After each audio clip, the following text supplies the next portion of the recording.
Hi everyone, and welcome to the vernissage of this project, which is called Naked in the Sun. And it's the performance and the final exercise of the first course on corporeal architecture, which had the it was a partnership and had this collaboration with ACE, the ANFA Center for Education. And we all benefited from this wonderful contribution from all the speakers who share their knowledge and their research and also their insight. And now it's the time that we see the fruits of all of this collaboration. We already could all take a look at the work which is online at the channel Corporeal Architecture, the playlist Naked in the Sun. And today we will have the presentations by our students to explain further what these videos and what these performances mean. So who would like to go first?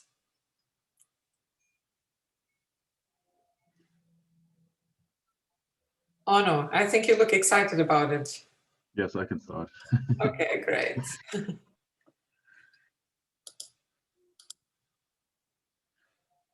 I need the permission for the screen recording. You should be. Not do.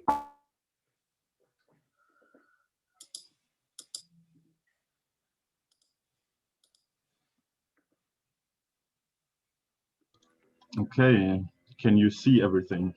Yes. Perfect.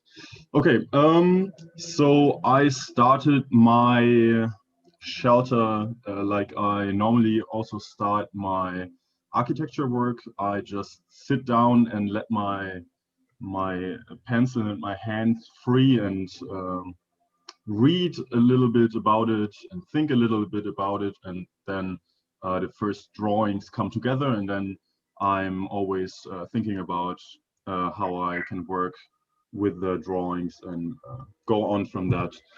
In the beginning, I was thinking about a shell or an egg for the shelter.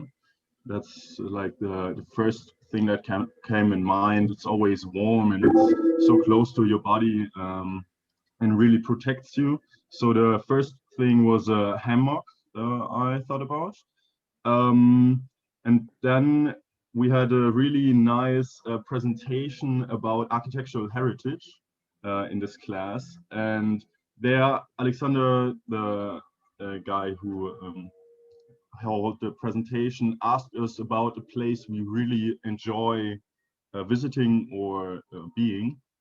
So I thought again, what place I really enjoy, and that was always the garden. So we moved once in my home city of Heidelberg, and we always had a big garden and a cherry tree, and I spent a lot of time in my life reading under the two cherry trees. So that was a really big thing for me. And the second thing was armchair, a really old armchair.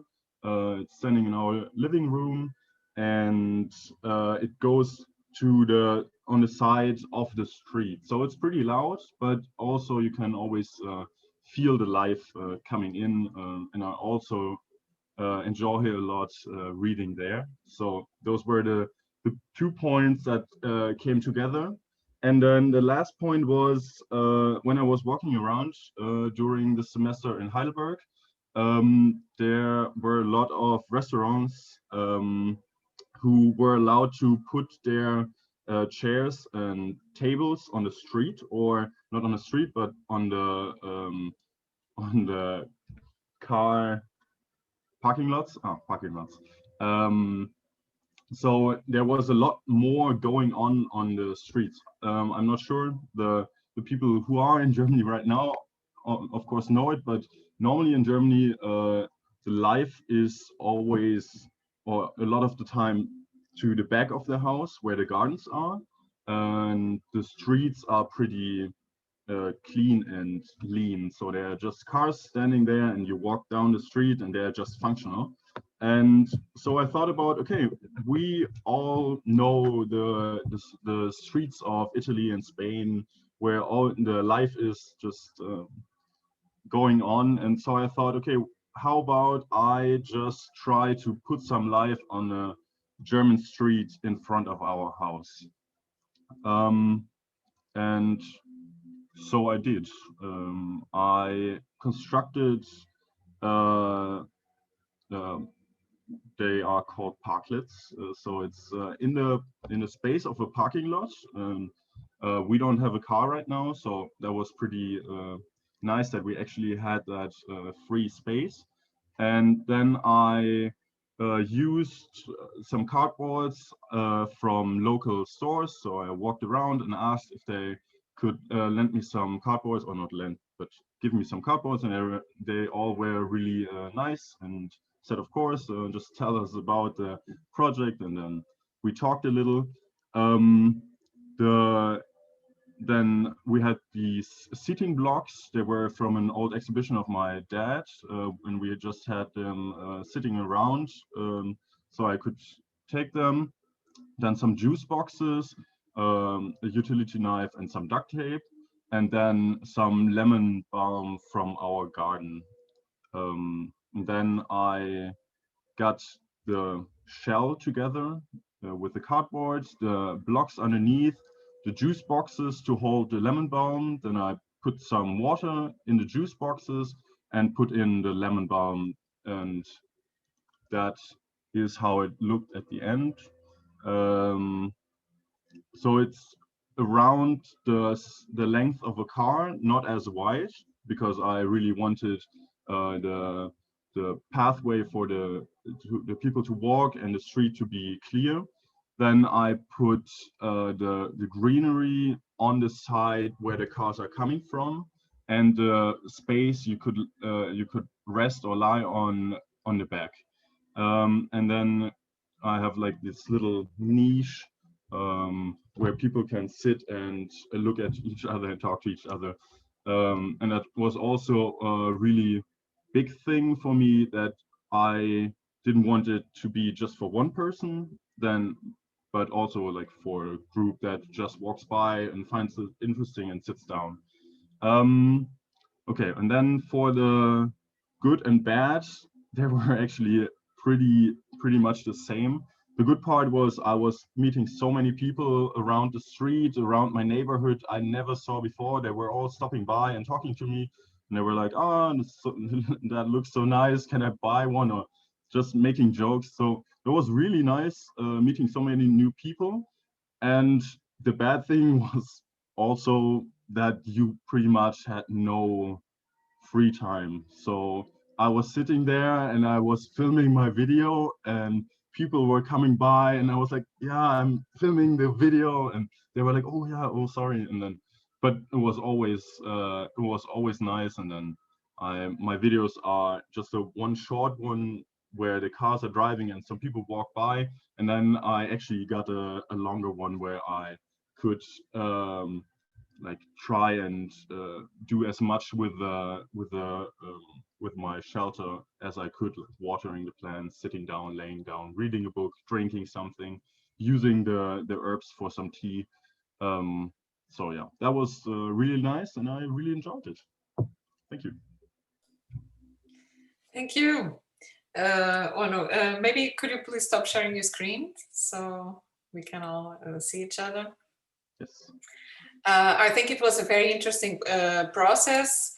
And in the beginning, you wanted to work with this idea of the hammock, which was also quite nice. But from the moment you made this proposition of subverting a little bit the usual rule of using the German street, you come up with this proposal, which is also a very interesting solution for these restrictions we are dealing at the moment because of Corona. And it also shows that it's a situation of crisis, and you find a solution that can make us reflect on how in the future we can perhaps relate to the city in a different way, in a way that makes us feel more connected, less isolated. I also found it interesting that you mentioned in your presentation that in the beginning it was nice that all the people were coming and they were curious, but that it also became a little bit overwhelming. So I guess that some cultural aspects were really challenged with this proposal. Yeah, that's exactly what I thought as well. I think if you're used to just sitting on the street and people coming by, it it's just normal. But what I also thought about is if there are more places like this, the crowds will spread a little bit more. And if you really want to have your free time and space, you can try to find your own. And if you really want to talk to people, maybe there are some groups gathering around another one. So I think it was just a lot because people never saw it before and were really curious that there were so many people. Yeah. I think this is an interesting measure of success for the project. And I normally I use the word success a little bit carefully because this is also not an absolute concept. But when we work with this kind of interventions, which are performative and which have also a bit of a goal to create a process of action and reaction with people, in this way, I think the idea was very fortunate because people were not indifferent and they wanted to communicate, they wanted to know more about the project, and maybe they also get ideas. If they even make the joke to ask you how much does it cost, I would also like to have one. Perhaps this is something that can trigger some transformation processes, that people start thinking, why shouldn't we use and appropriate the city also in this way, or why do we do it outside and we don't do it here? So I think it raises many interesting questions. May I ask a question? Yes, absolutely. So in more temperate climates, people have the backyard, or they have an enclosure in the back in order to have street is considered a public space, and they sit outside on the steps or whatever in order to promote conversation and to meet each other. And that's done at certain times of day, usually, in the evening. It's passeggiata, or one of these ways of being outside. And I'm wondering to consider that in Germany, this kind of experience you had a lot to do with COVID. That is, with the fact that we're stuck inside so much that we need any kind of experience outside. So people were walking more than they might. Do you think you might have had the same response if we didn't have this terrible experience over the past year and a half? No, I think you're right. I think it was a lot about COVID. When I look at myself, normally I was at home a lot or going out in the evening maybe, but right now I'm going out for a walk maybe 2 times a day. And I think that's also what a lot of people in my neighborhood do right now. So I think there would be less people probably without COVID, or not less, but on, like you said, maybe on different times, maybe more in the evening or for an early walk. So yeah, I think there were a lot of people just because of COVID. Yeah. Right. I think you might have had more time alone if it were a more normal time during the day when people are off working and so on. Probably, yeah. And Very, I very also nice. Go ahead. oh, Yeah. oh no, yeah, I was also, so I had it set up for I think now 6 days in total, and also 2 days were on the weekend. So that's also, of course, a thing to consider. Right. Yeah, but yeah, thank you. I think Eduardo wanted to add something else. Well, I was just going to say it was an interesting evolution of thinking, going from shelter to what turned out to be an experience in which the shelter aspect was not quite as prominent, because in reality you exposed yourself more. Yeah, that's really true. And it's also, yeah, it's a really fun thing that I noticed. that I was really, okay, I got a little bit of shelter, of course, from the street, and you could really enjoy sitting there and reading your book. But as soon as there were people, the shelter broke up in a way, in a good way. But still, it's kind of exposed me, yeah. Yeah, I will bring a thread here because one of the presentations today, I will show you at the end. It's from Yusu. So he can't be here in person, but he recorded a video, and he mentions in his video that he had in his own experience with COVID, and also thinking about the topic of shelter, he wanted to deal with this ambivalence that usually what we call shelter, like our own homes, since we went through this experience of confinement, our usual shelters became not sheltering at all because they started to become oppressive spaces where we would not feel shelter, but we would just feel confined. So he also made this proposal that now we are starting to appropriate the public space and feeling more sheltered in the public space than in the interior space, exactly because of this necessity for freedom and also for social contact and also to detach from this unpleasant experience of being forcefully sheltered in the usual shelter.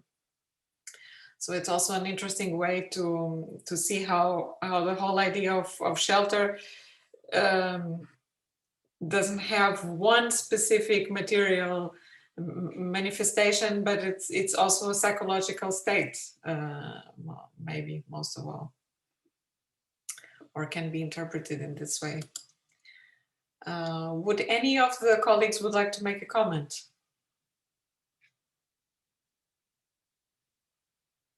If you could relate somehow in your experience with your work to some of the ideas that were present in Onno's work? Yes, I think so. I made something completely different, but the original idea with where Onno like incorporated the garden of his childhood, I think my idea, like my submission, is very similar to that because I also implemented the shelter in the garden of my parents. So I think the original idea from us was very similar, but in the end we had a completely different outcome. But yeah, I think that's something really similar, and I had like the same thought process in creating the shelter in the end. So I think that's very interesting. Hannah, would you like to present your work now? It could be interesting maybe to see the connections and differences. I didn't make a presentation like, oh no, I just made, I just have the poster here, so I have maybe to zoom a little bit. Yes. But my process was quite similar to Onno's because at first, or it was, at the beginning it was a little bit different, but at first I really thought about what's a shelter and the natural definition of a shelter. Because we had the bowerbird as an inspiration in the very beginning.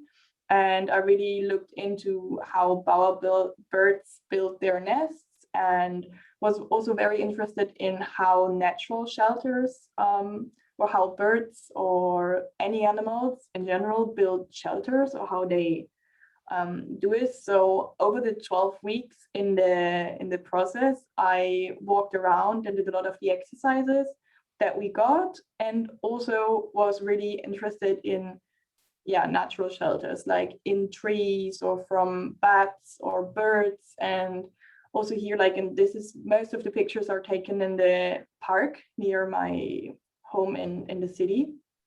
And at first I also really thought about like incorporating this natural shelter into a really inhospitable city structure, because for me nature was always kind of the shelter, and I really wanted to like contrast it to the inhospitable environment I also live in, because here where I live, it's like the middle of the city, and it doesn't look very nice where I live. And yeah, during COVID, of course, like I think all the other students, I lived my entire life in this room where I am right now and in the city. And also my complete like master's program I'm doing, it started when COVID was starting. So from the very first day I was inside, kind of in a little prison, and I found myself taking a lot of walks, also kind of theme that Ono maybe had, in the nearest park, because there's like no greenery where I live because it's so central. So I had to walk a lot to get a little bit of nature. And because I also grew up on the countryside, for me, that was really difficult. And so I documented kind of all the natural shelters that I found. And also because of the willow bird, the bowerbird, I really thought like my first ideas were like a tree house or like structures built of flexible wood, like willow, like kind of like the bowerbird does. So yeah, I think also then, like in the middle of the process, we had a talk about the embodied cognitive science. And I started like my thought process starting on really like what are special places for me and why are they so special for me? So kind of like the same process like Ono. And yeah, in the end, I changed my idea completely, kind of like I still was on the whole tent or like kind of willow structure idea, but in the end of the semester, when it got like really stressful and I was really overwhelmed by exams and other projects and everything, I kind of realized that I always tend to go home when it gets like really stressful. And I changed my idea to not building the shelter in the city in an open space and that in a hospital space, but to build it in the garden of my parents, where I grew up, because that's like the place that makes me feel most safe and also really calm. And it's always, I always get back to like reality a little bit there, or I can like flee from all the uni stressful stuff. So what I did is that I found old tent poles in the cellar of my parents, and I incorporated a lot of items of memory or like special items that I had during my childhood or that are just living or are in the home of my parents, to really have like built the shelter, and I incorporate the willow, which should remind of a nest or like the bowerbird nest. I incorporated like some strings for static also, and because they are really like flexible, they have like different flexibilities, and I found that really interesting. Then of course, because in the Corona or COVID times, you have like a lot of rubbish at home because you order like nearly everything, or you have to order everything. So I also have like one side of paper that build it up because we ordered so much stuff. And here on the floor, I have a blanket that my parents got for their wedding, and also like a fleece that my siblings and I slept in when we were like babies, because we still have like all that stuff. And yeah, just build the shelter out of found objects and objects that are like important for me or that give me calm or that are in my childhood room. And then I incorporated it in the garden of my parents under a walnut tree, because in our garden we all have like our Celtic birth trees, and that's like my birth tree. So it's also like my kind of place in the garden since always. And yeah, that's how I build it. And it was like I didn't have the human interaction, of course, with like Ono did, because it's in our private garden, but the cats that we own found it like very interesting. And I also had it up for I think a few days because the weather was quite good. And not only our cats, but also the neighbors' cats like found it amazing. So yeah, I kind of maybe build a shelter for cats also, And yeah, but like from the thought process, it was very similar to Onno's. Thank you. Okay, thank you, Hannah. Maybe you could stop sharing your screen so we can all see each other. I think it's also a really interesting process, the way you described how you also did every week this very thorough and also performative in itself, this investigation on the birds and nests of other animals and how they appropriate spaces and so on. And you were also encouraged in the exercise. Everyone had a wide range for different interpretations, but I find that you really understood the kind of the core references from the exercise, with these references from arte, povera, and also the idea of shelter, not just something that we build that stays forever, but also something that can be appropriated from things we find, and also that can be constructed with symbolic objects. So this I found very interesting, and I think there you also took a reference from the work of Joseph Beuys, maybe, with all these different objects that have a meaning. They don't have just a function, but they have a meaning. I also find interesting that you relate this difficult emotional experience of being alone as a student in a place which you still find not very familiar, and also this need to retreat and to reconnect to your family and to this garden. As a way also to give a larger body to the idea of shelter. So I think it also has a lot of connections to many of the topics we had here during the seminar about memory, about place and place making, and also about having a continuity in terms of how we evolve and grow emotionally, and how we can connect to space and to material by using these memories. I also found that your performances were very moving, because you had these very slow gestures, and you had the idea of incorporating some movements from eurythmics. Was this somehow present, or? In the end, not really. I did some eurythmics with my flatmate, as I told you, but in the end, I was not confident enough to really perform it, because I think the time in the end was a little bit too short to really incorporate it. But it was really insightful the Mondays before, like the weeks before, to try it with my roommate and to kind of sense the connection that you made with the space around you. So for me, because I didn't go to Waldorf school or something, for me it was really new and really interesting. So I didn't incorporate like eurythmics, but just trying them and finding out how you connect like the person or your body with the space around you, the room around you, and with the other people that are there.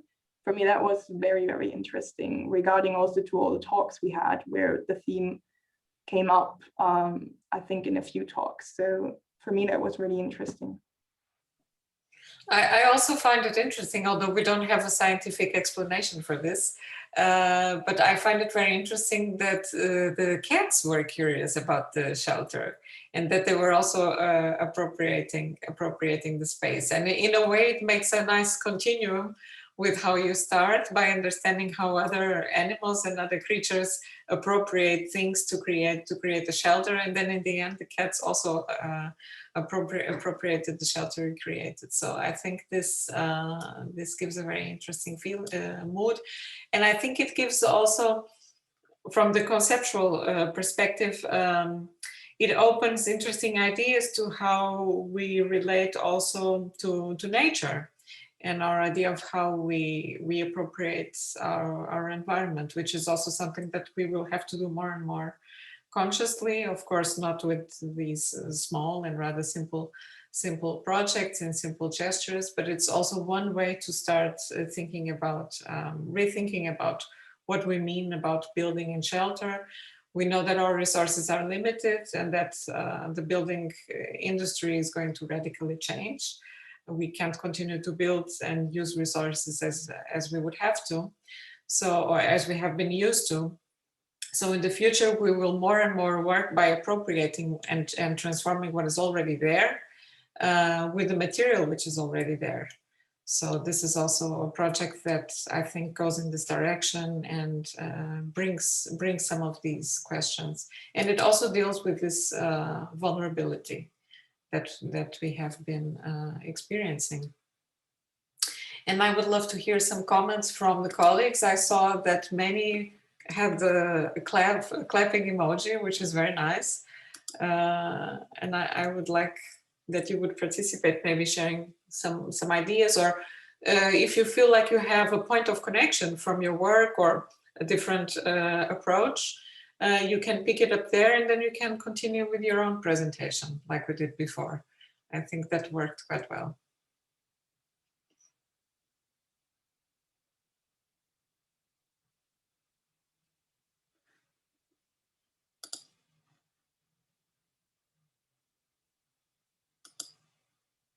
No proposals, so I will choose maybe someone who can continue, and maybe if there's no more questions. Thank you, Hannah, for your presentation and also for your beautiful work. Vanessa, would you like to present now? Okay. I also thought that there's maybe a connection to Hannah's work, and I also have in common in my project. Maybe first I can share the screen. Okay. Yeah, I also thought there's a connection because I also use the different items that have a memory. So it's the same like Hannah did, and it's also placed in the garden, my shelter. And for my project, it was already the process of building the shelter was the important point, and not only the finished shelter at the end. And so for me, the confrontation is the thing that already gives us the resilience. And so I also use the shelter as a form of grief processing. So the base for the project was the personal experience in connection to the pandemic. And I also want to put more attention to the COVID victims in this performance, because the 4 million deaths are not only numbers, there's each a story behind. And so I would want to use my individual story with the performance as a symbolic meaning also, that will stand also for other stories that are connected with COVID. And I think also a lot of other stories have in common the missing farewell that I also want to pick up with the performance. So my vision was to build a memory about my grandfather who died in March from COVID. And the idea was through the confrontation with the situation in the space, there was the garden. I can show you here. And the personal objects I collected, those are those. They will give allow the vulnerable side because of the emotional meaning. And I also try to use the performance on different levels, like the space or place, the garden, the objects, and the body itself with the actions and different emotions. And the performance is structured in different sequences.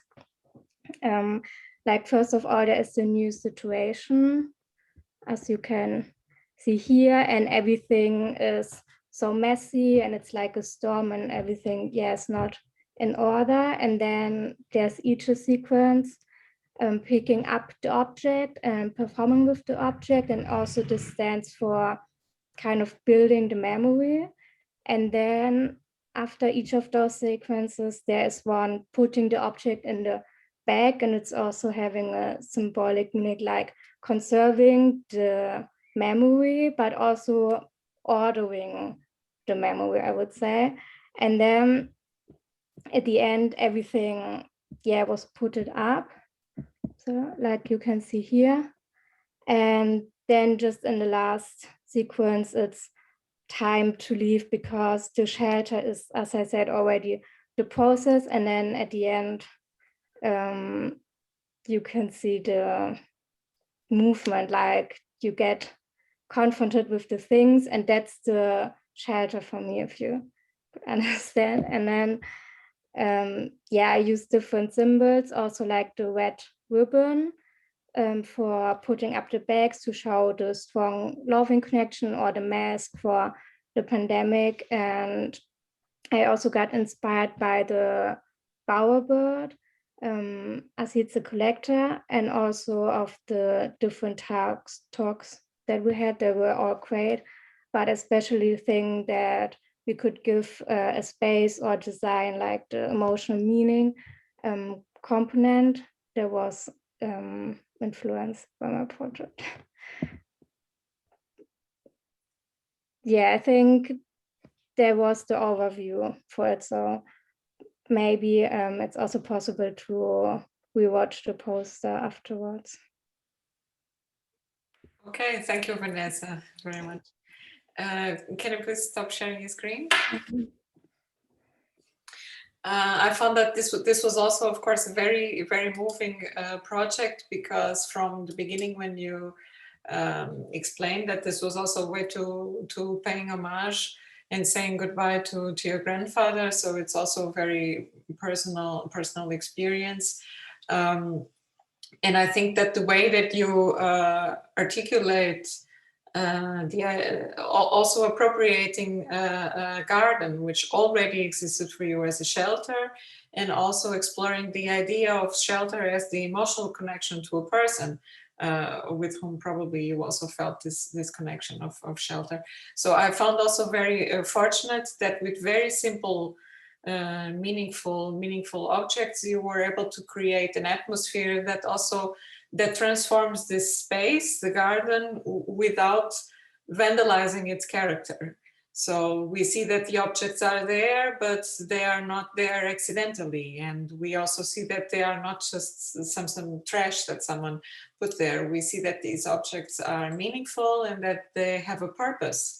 And we see it also in the videos in your performance, from your gestures, from the way that you relate to objects, and also the words that you say while you perform, and also this idea of memory. And you also used in your performance this little echo to emphasize this feeling of memory, of something that this paradox that probably comes with the feeling of grief, of something that you feel is still present, but also somehow fading away. So I also found this very moving and very well accomplished in your whole idea. And I think that it's also very brave to do such a project, because of course it's a lot of exposure, but I think it can also be helpful for this process. I think it was also interesting to follow the process, not only like during the performance day, but also during the seminar, because it really changed like over the 5 months how the feelings are to this topic when you get yourself confronted to a thing, so you can grow out of the situation. Yes. Well, I from my side, I can only say that I am happy, and I feel that the course maybe also succeeded in this way, to give you an opportunity to work through these feelings and apply them in a meaningful context, so that it's a more rewarding learning experience for you. Would anyone like to make a comment? Or I'd like to make a comment. yes, great, Lily, go ahead. So Vanessa, your project spoke to me as well, and I think I lost my father in May. Sorry. So when I saw your objects arranged, the hat and other objects you would associate with a male family member, that reminded me. And I think it's very poetic to kind of try to stitch together a memory. Sorry, I'm getting emotional. So, but I didn't have the benefit of seeing your video. So I just wondered how the elements then came together as a shelter. I don't think I was clear on that. So in my case, the objects, they are just kind of shelter because they're connected to the memories. For example, like the memories of my grandfather, like it's his head and his watch. And also there's one object like with a paper for a way to say goodbye also, or the last words. Also there were something from the cemetery, so everything that's connected to him. So that this is kind of shelter, yeah. But so a person walking through this garden, would they be able to utilize these objects to kind of bring together their own memory? Yeah, Or is I'm not sure if this would work. I mean, from the outside, you can see that it's standing behind a person or something that will be connected with this idea, but probably it's more a shelter for the performer self. So maybe it's also more difficult for someone outside to have the same connection like I would do, because it's the own emotional meaning for myself, and maybe these objects don't have that meaning for other people because the connection is missing. well, I would argue it's more, I would say it's more universal than you think, Yeah. Yes, yes. the objects. So I would say that, so I'm not sure if the prompt for this assignment was only for them only, or was it for shelter in general? Like, It's how did you do? a broader concept of shelter, yes. And I think Vanessa, you forgot to, because you went to so much depth and detail, that the garden was taken as a metaphor for the shelter, because it was the family's garden. And this was also a process of saying goodbye to the garden, which was being sold. So. Oh. Exactly. So it's also a way of appropriating this shelter as the garden as a memory for the person, and then emphasizing this memory through the personal objects also, to give a human presence to the garden. Interesting. So what did you, okay, so what ends up happening with all the objects? Do they end up in the bag? I guess I didn't see the video. Yeah, they end up in the bag, and at the last sequence, all the things are in the bag. And it also says something like, okay, you have the memory by your own, because before you're interacting with the things, so you're taking up the connection, and then you can put the object somewhere, putting them like in the away. bag, but the memory you have in yourself, I would say. Wow, that's beautiful. I think anyone who has dealt with loss wants to make a memory. So by putting it in a bag, I think is kind of cool. I was thinking, you know, I'm going to visit my mother, and my father had all these shirts and ties and hats. And so what can I do with all of them? She asked me, do I want the t-shirts with all the logos on it and all the ties that are really, and so I'm going to give some to my husband. But then I was thinking, can I stitch these together to create something that then I can wrap around myself? So I was thinking that that your elements might end up where I could actually wear the hat at some point. You know, I don't know, but it was just I think your project sparks a lot of ideas in other people. I think if they interacted with those elements, they would also feel protected in some way. So thank you. Thank you also for the feedback. Thank you, Lily, also for sharing your personal experience. And also it's an interesting way to see how the project can have an immediate resonance with someone who went through similar experience and can connect to it. So thank you also for this experience. I don't know if any of the colleagues would like to add something. Point of connection with the work. I would like to add something, if that's okay. So I feel like of all the performance that I've seen from all my college as well, I think that the one from Vanessa is the one that I also feel the most connect to, because it's basically using shelter not as kind of like an over concept that's like, for example, like in a costume or like building your own shelter that surrounds you, but using something that already exists, which is the concept of nature. And I think what's really interesting and how it kind of relates to my performance is how you interact with your room, or interact with these shelters of yours. And I think that that's a quite interesting idea because, you know, because shelter is a concept that already exists. So like it's already existing like surrounding you. So I think sometimes you don't need to build like another kind of shelter around you, so by just accepting or just interacting with what's already there. Thank you, Yu. I also find that this is an interesting point, and that was also one of my goals with this exercise for you, that you could have a wide range, that you could use different scales to appropriate and to really work through your own interpretation of shelter.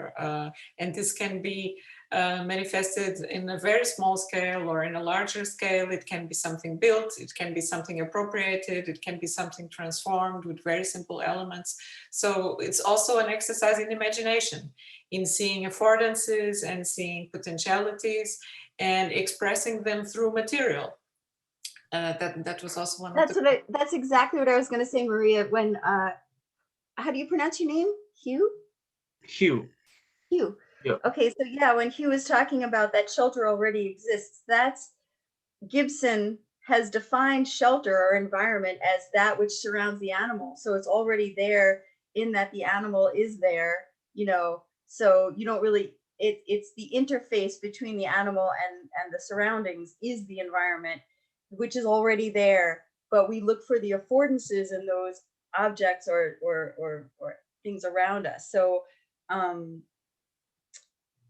yeah, so that's what I was going to say, that the word affordances, then, you know, then what does the environment afford the animal, and then we can start to pull. And so I just wanted, and then Maria mentioned affordances, so I wondered if other people were, because I didn't see the word affordances on any of the posters yet, but I think that that's going to be a key concept in any of these, correct? It's that's what it's all about. It's all about affordances. It's yes. all about, and not just on this project, but if you go through the whole corporeal architecture catalog, also the exercises we did for ergonomics and for the other projects, so even art history, and so it's all about affordances, also in connection to meaning and to imagination, because affordances are limitless. Right. So one of the things I would say that everybody should try to articulate is how these affordances, how they help manifest ideas. So for example, Vanessa's thing ends up hanging from a tree. So the tree has the affordance of something being hung on it. And when we decorate a tree for Christmas, for example, or we hang something, it's almost like it's a memory. So it's a suspended thing, almost weightless, as opposed to something that's built on the ground, like Ono's was built on, you know, the flat earth, which is the, you know, street, and it's public. So those, when he was trying to create privacy within this open streetscape, the affordances conflicted with what his purpose was, right? So yeah, I mean, if you could individually even pick apart how the affordances really support the underlying concepts, I think as a designer, that's a really good way to communicate the value of your design to potential clients and users. Yes, and also to approach material objects and spaces and constantly renew how we envision their potential, not just stick to what we already know about them, but also seeing affordances not just as possibilities of functions, actions, but also aspects that are connected to emotions and to meaning and to memory. So a really broad view on what affordances can be. So thank you, Vanessa, also for sharing your work. Very, very interesting.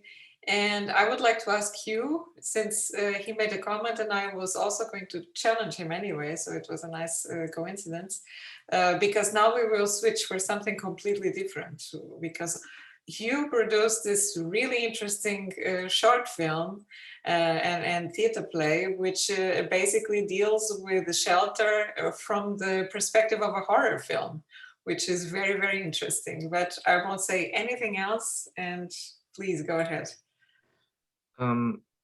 So can everybody see my screen yet? Yes. Yeah, okay, good. So the idea is I want to present what this project is called, The Watcher and the Blind. And I present this project as like a theatrical play between these two characters. And so when it comes to the idea of shelter, like I said before in the comments with Vanessa work, is that I think that a lot of it's a very open concept that could be interpreted in many ways. For example, a lot of people would build their own shelters or mini shelters that they would like to stay into, or something that surrounds them. And for me, I think that it's interesting if I already use what's already there, what's already surrounding me. So and I dig deeper into this concept of shelter as a place that you live in. But of course, in modern times where we live, there's a lot of aspect on this shelter that we cannot control. Of course, we try to our best to make it as reflective of ourselves as possible, but there's many ways that it could not be done.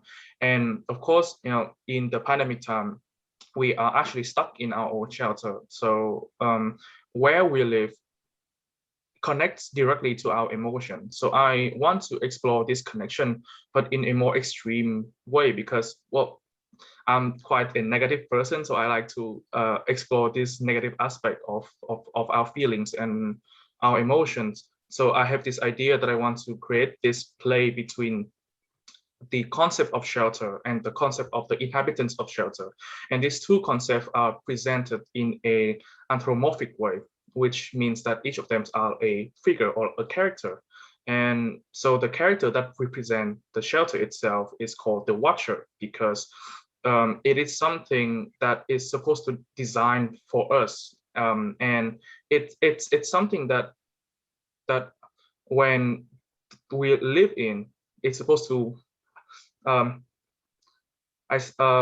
make us feel naked in a way, I suppose. So we always feel like we are being watched. Even we live in our own shelter, because one aspect as well is that now we live in the internet age. So even when we live in our homes, we are still feel like as if we're being like watched by someone else. And the aspect of the inhabitants is represented as the blind, because in this play I delve into the negative aspect of the human emotions, and the blind kind of represent what is the feeling of loss or the feeling of directionless from a person. So to go back to the process of creating this project, so like I said before, I want to create these two human figure, and how these two human figure interact and move is what is the most important part. How they move and how interact with each other, how they move in this shelter, which is this room of mine. And the room itself is the backdrop, or because you could say the stage for this play. And I took a lot of influence from I would say the biggest source of influence come from German expressionisms, and there are also a lot of other influence from Peter Gabriel, which is who is like a progressive rock singer who is very famous for wearing a lot of theatrical clothing. And for the movement of these two characters, I also took a lot of inspiration from Japanese Buto, which is a recommendation from Maria herself. And so from this, from the concept part comes from firstly from this image, these inspirations, and then comes the drawing, these two sketches that I did for the two characters, the watchers and the blind. And for the two characters, what I want to express for them is the watcher has a kind of expressionless feeling to him. because I feel like that's how we receive our shelter these days. When we come into our home, it's always just a blank slate. So it's kind of represent the default shelter or the default home that we would move into. And the blind on the other hand is full of emotion, because that represents how we are. We are always full of emotions all the time. And so firstly, with the watcher, since when I first started this project, I already planned to do something that is in black and white, because that's how also the German expressionism film are being made. So what I want to focus on the two costumes for these two characters are the texture. And I found a quite interesting texture for the watcher, which is made from a blanket that I've owned for the past 6 years. So that blanket also in itself represent a layer of shelter for me. And I think it kind of translates well to have that blanket made into a costume for this character. And I also want to make this character of the watcher very uncanny, because he which is featured in his many faces, which represent his the idea that he's a watcher. And for the blind character, I want to create something that is more, I would say, uncomfortable to wear. That's why I go with a full bodysuit that sticks on my skin when I perform it. And it was really hot, so I think that it really reflects well the uncomfortable and of this character. And of course, I wanted to have a very expressive facial as well.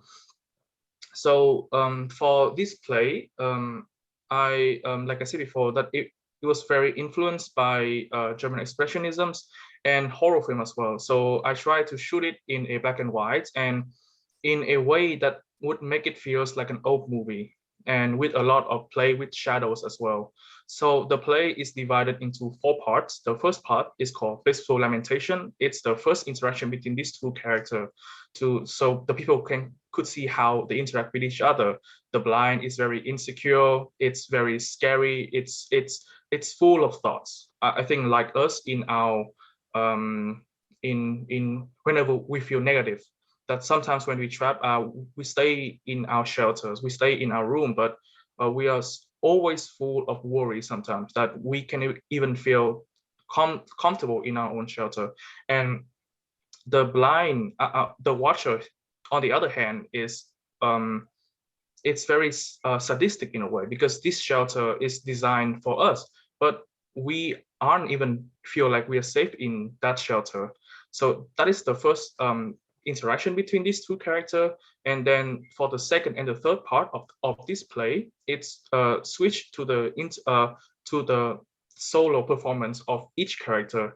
The second part is called He Who Sleeps, and it's focused on the struggle of the blinds. How he moved, how he tried to get out of his bed and fail and go back. Because even though we hate, sometimes we feel like we are uncomfortable in this shelter. Sometimes it's actually the only part that we can call home. So we always return to it, even though how much we are still being suffer from it, because at least we are being trapped in it, but we feel a sense of less danger from the outside.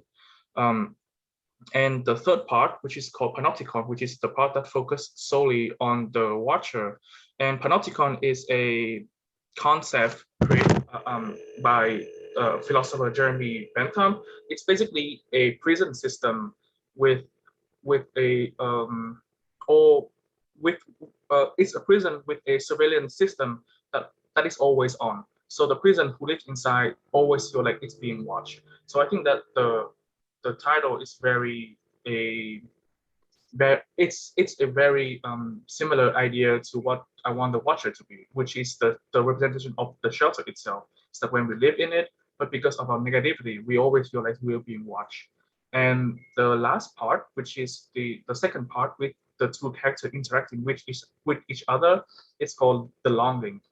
And the longing here means that it's the longing for a way to escape the negativity. And I feel like when we feel depressed sometimes, or sometimes when we go into this a phase of depression, we would often neglect. We are often neglect of our surrounding. So we won't, for example, like clean the rooms, or we just let it as it is. And I think that one way for me, for example, one cathartic way to just start getting out of this getting out of this negative feeling is just to do something with my surrounding, do something with my living situation, do something with my shelter. So in here, in the longing, the watcher offered the blind a way to get out of his negative state. And the way to get out, for example, could be that you clean your room, you decorate it to make it look better, but the ending is not too clear whether the blind would take this option of getting out of his negative state from the watcher or not, because oftentimes in our daily life, it's the depressions could last for a long time before we could actually manage to get out of it. So yeah, that's the performance that I have for this project. Thank you, Hugh. Can you please stop sharing your screen? Yep. Well, I think that this project is also very well accomplished because it deals with, in a very powerful way, with these topics of helplessness and anxiety and depression and fear that we have been experiencing with the pandemic. And I think these two characters that you created, and also the way you articulate the whole idea, is very fortunate to transmit these aspects of ourselves that we can all experience when struggling with difficult circumstances. But in many ways, they can also give a very particular body to some aspects of our collective experience now with COVID, and this feeling of being frightened and a little bit helpless, and at times also paranoid. I also found it interesting because one of the ideas that inspired me to do this exercise with you, and that's why I called it Naked in the Sun, was the aspect of privacy, which has to do with the fact that now we are also exposing our interior world to eyes which normally don't see it. So we can choose not to have our camera on, but this is also a choice that implies social consequences. We can think, what will the other person think because I don't want to show? So that there are all these consequences. So we feel that our feelings of privacy have also somehow been threatened by the situation, and our feelings of being exposed, of being naked in the sun, for some people can be also terrifying and can be a great source of anxiety. So I think that your project really explores in a very interesting, experimental, but also mature way the struggle between these two characters, and it's really well accomplished because it can actually be really disturbing. So I think that this is also a real quality. Also, I think the performance is also really fortunate because it touches the two highest emotional intensities that we can have dealing with these feelings. It goes to the tragic and to the comical at the same time.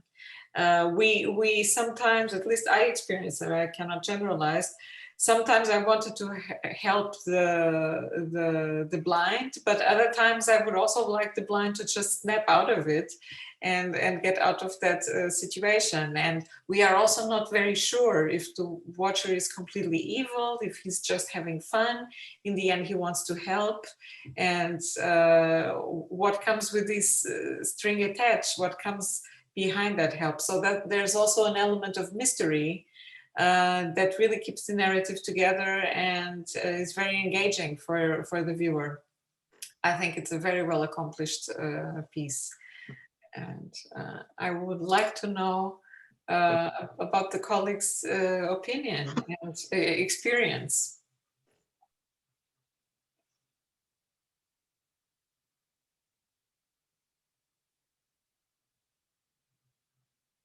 Everyone very quiet.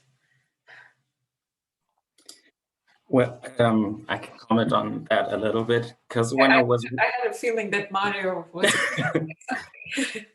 Because when I was watching the video, I was I hope that doesn't come across in a rude way, but I was a little bit disturbed, to be honest. But disturbed, like I said, not in a rude way, but in a I've never really seen anything like that. So that was a first for me as well. And just to see the interaction between the two characters and how they went along throughout the video was something very new to me. So that was interesting to say. So yeah. Thanks for the comment. Oh, I think that if you feel disturbed, it's kind of a mission accomplished in a way, right? Because if you're watching something that is supposed to be horrifying, then I feel like if you feel like it's strange, it's uncanny, you just cannot put your finger on it. I think that's yeah. Well, then I have successfully did something. Yeah, absolutely. Thank you. Absolutely. Thank you, Mario. I am very glad that you brought this up, and I could see from your expression that the feeling was real. Of course, these things depend on the perceiver, and we all have different tastes and so on. And for me, for example, I love horror films, and I'm very interested in film in general. And I also love German expressionism very, very deeply. And here I found a personal connection to Hugh's way of addressing these topics, because I'm also someone, you said it maybe a little bit hard on yourself, that you're a very negative person. I would maybe reframe and say that you are someone who struggles or is very connected to his negative feelings. And this is something that I can definitely also say about myself. And for me, horror films have always been a way of dealing with internal disturbances that I could really see sometimes in a really extreme way, to somehow get in touch with them. And I think that this can be really healing. I mean, of course, it's not for everyone, but I absolutely agree, Hugh, when you say that if the intention is to disturb and to unsettle, and if it works, then this can be one measure of success. But we also learned, I remember it was in the talk of Andrej Jelic and Alexander Stanicic, that in the context of creating museum experiences that specifically wanted to deal with negative feelings, such as experience of trauma and so on, that it's really important to have in consideration that for some people, the experience can be traumatizing. People who have not experienced that situation could experience it as traumatizing. So it is also an interesting way for us to reflect when we create a film or a piece or an atmosphere or a space, that whatever emotional character we are creating and whatever resonance we want to create with the perceiver or with the audience, we cannot control completely, but it can also somehow be harmful. So, for example, creating such a project, it's perhaps always good to have a kind of disclaimer and say there might be images and so that could be difficult for more sensitive people or things like that. So, for example, in some art installations, you already have at the entrance, if there's very strong content and so on, there's a kind of a warning that the imagery can be disturbing or something like that. Because art and creativity can really have that power, and this is something that we can't completely calculate, but we need to be aware. So thank you, Mario, for sharing also your really heartfelt experience.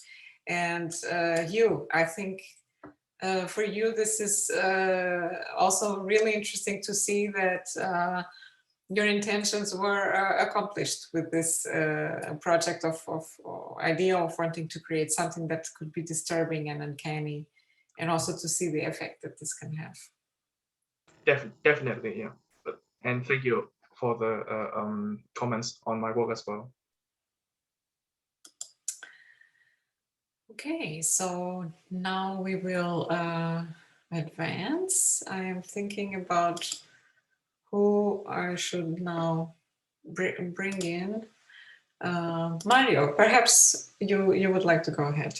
Yeah, why not? Tiziana is not here anymore. She was with us for some time. Yeah. Maybe she comes back, and because I think she was specifically interested in your project. All right.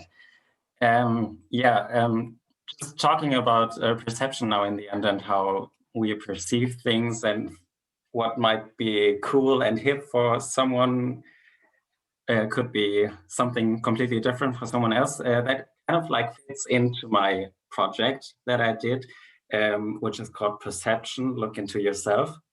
And I want to start off my presentation of my project with basically 3 questions that I found very helpful for myself in this project, but also kind of like can be seen as a standalone questions. I don't want you to think too much about it. I just want to put these up ahead, and then in the end, I might come back to a few points of that.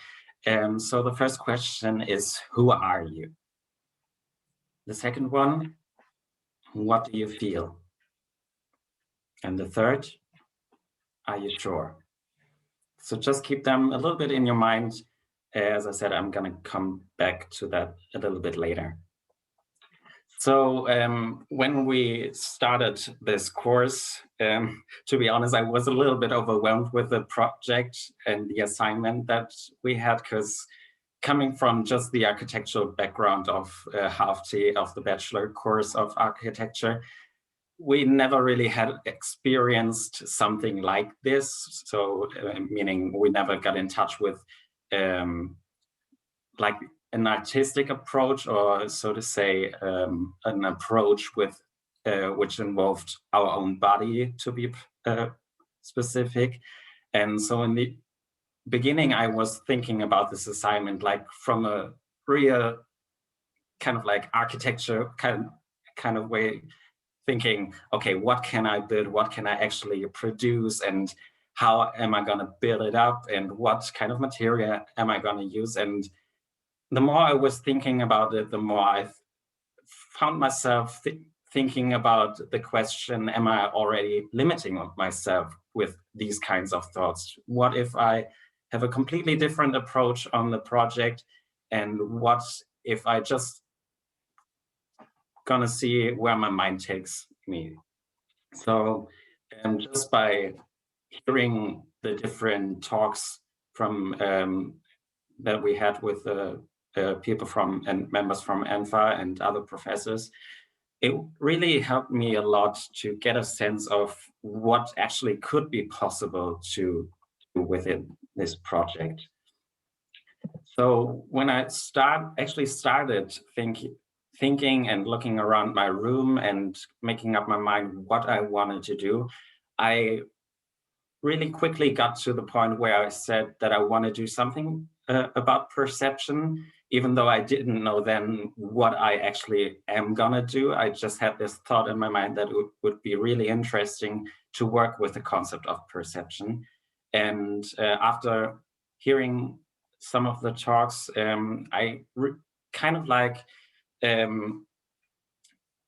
yeah, it was kind of natural for me to come to the form of a helix, so the spiral going inwards.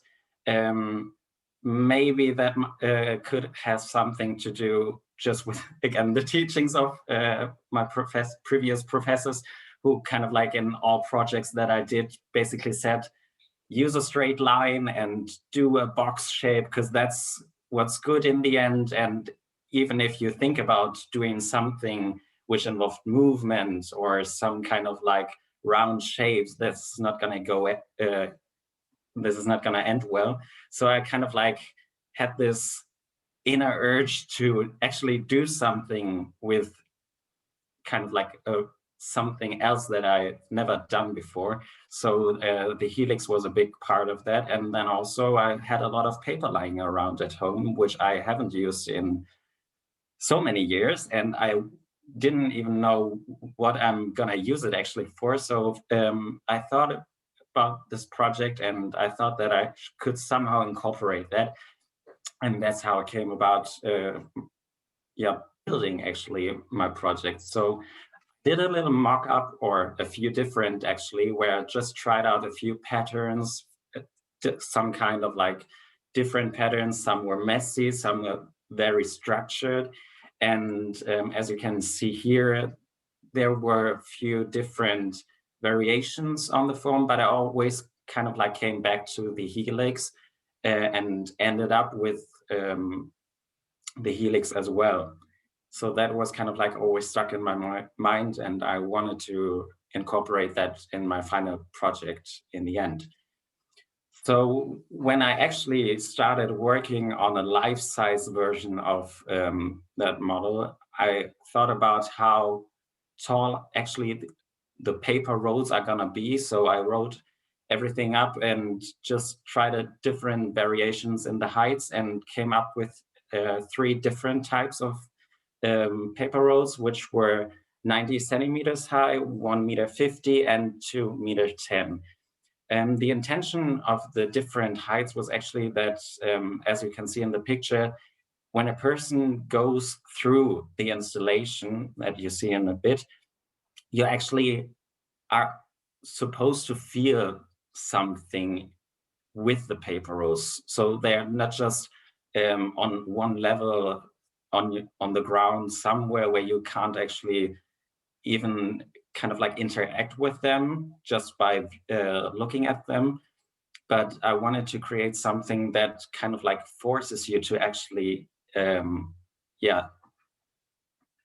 perceive them in kind of like a way that you wouldn't actually if they were just flat on the ground or something like that.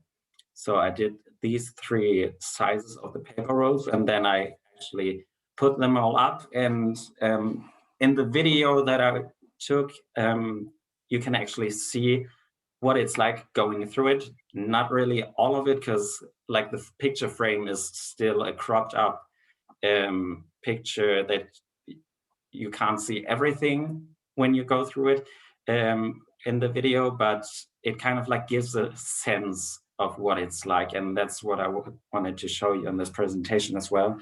So I divided up some of the pictures of the video just to give you a sense of what it's like to go through. So that is kind of like the entrance that my installation provides.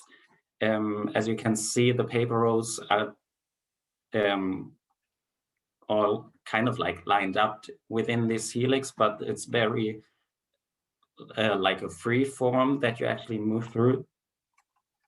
And as you go about and move inside the helix, you have in the beginning a little bit of interaction with your surroundings, but the more you get into the helix and to the right to the center, that kind of like the lines between your surroundings and the installation kind of like blurry a little bit.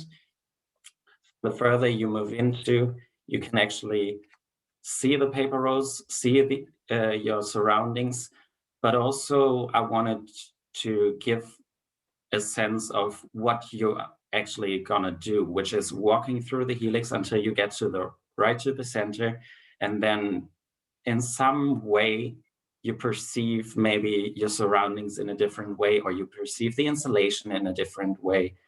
And basically what you perceive and how you feel it, that is completely up to you. I don't want to say that you have to feel a certain type of way. I just want you to be aware of the fact that things can change when you move through the installation.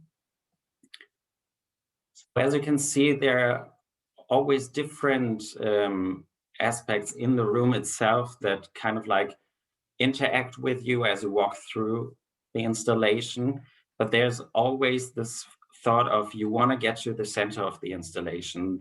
That is kind of your main goal, to get there, and just to be aware of that in from my point of view gives you different things to feel and different ways that you perceive your surroundings. So once you get into the center, I want you to kind of like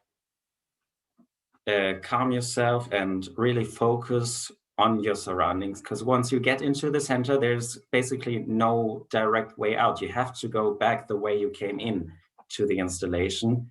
So I want you to feel what these paper rolls that are taller than yourself, what they make you feel once you step into them, and you kind of like you kind of like are trapped in the middle of the installation. So these pictures show just the ground. When you look down on the ground, you can see that all these paper rolls come together and kind of like build up this dead end. But as you can see on the top picture as well, when you look up, there might be another view from the center of the helix, which opens up to a glass roof. So that was really interesting for me as well. So this was my installation and my project I wanted to show you. And now coming back to the 3 questions I stated in the beginning of my presentation, I just want you to think of the last question. Are you sure? Because I'm not quite sure if you think, or if you're going to think of something else, but if I tell you that the installation was put up in an old machinery room in a brewery, do you see the installation in a different light than you did before? So I just want to leave you with that question. Thank you so much. Thank you, Mario. Can you please stop? Yeah. I think this is a very interesting way to finish your presentation, because I'm also a little puzzled with the question for a moment. I have to ponder and to think. And I think it's very fortunate, because the context really makes a big difference in how we can experience this space or the spatial situation that you created. Also because we are only perceiving this experience through the eye of the camera. Yeah. So we are not really embodied in the way that we perceive this space. It's very difficult to understand from the camera that there is a spiral pattern. We know, and because we were given the information, we try to calculate and recreate this experience. So the question, are you sure, there makes a lot of sense, because in fact, no, not really. But our mind has this tendency of filling the blanks with something else, so that we can make sense of what's happening. So you could have tricked us. In fact, this could have not been a spiral. You could have used Photoshop, and maybe this was not in a brewery, maybe it was in another place. So we are not sure. Also, what's very interesting here is that it's difficult to have a notion of scale when we look at the pictures. It's also interesting because in the files you sent me, we follow the whole process. I can follow the whole process of how you build the roles, and you use this foam to give the role and so on. So that gives me a kind of a privileged position, because I know the scale, the embodied scale of these tubes. But for a viewer who doesn't know it, we are also not sure, because we have not been in this brewery. We can kind of estimate through the pipes, and so the kind of connection between the scale of the things, but we are not really sure about the distances between the pillars, and so we are really, in this way, we are really guessing. So what I would like to know from your performative experience is that if you could give us a little bit more feedback on the feeling part, on how you felt when walking through this spiral path, and if you felt that the installation made you feel more connected and present to your body because somehow it completely conditioned your movement, or if you were even more aware of your surroundings. How did you experience this? I would say it was a bit of both, to be honest, because when I put it all up and just walked through it myself without a camera and just getting it all into myself, right in the beginning, it was not very like, how do you say it? It was not, I didn't get a lot from the paper roads or anything like that in terms of that I felt a disconnection between my surroundings and myself, because as you could see in the pictures and maybe in the video a bit more, when the paper roads are not at your eyes level, it's really, you see that they are around you, but you don't really actually feel like you're interacting with them, even though you go through the installation, and you have to move very, very carefully to not tip them over, because as soon as you make one wrong move, they can tip over. If you walk too fast, they're gonna tip over. So you really have to be careful even in the beginning. But as I said, even though you have to be careful and everything like that, you didn't really feel a connection or a disconnection between your surroundings and yourself.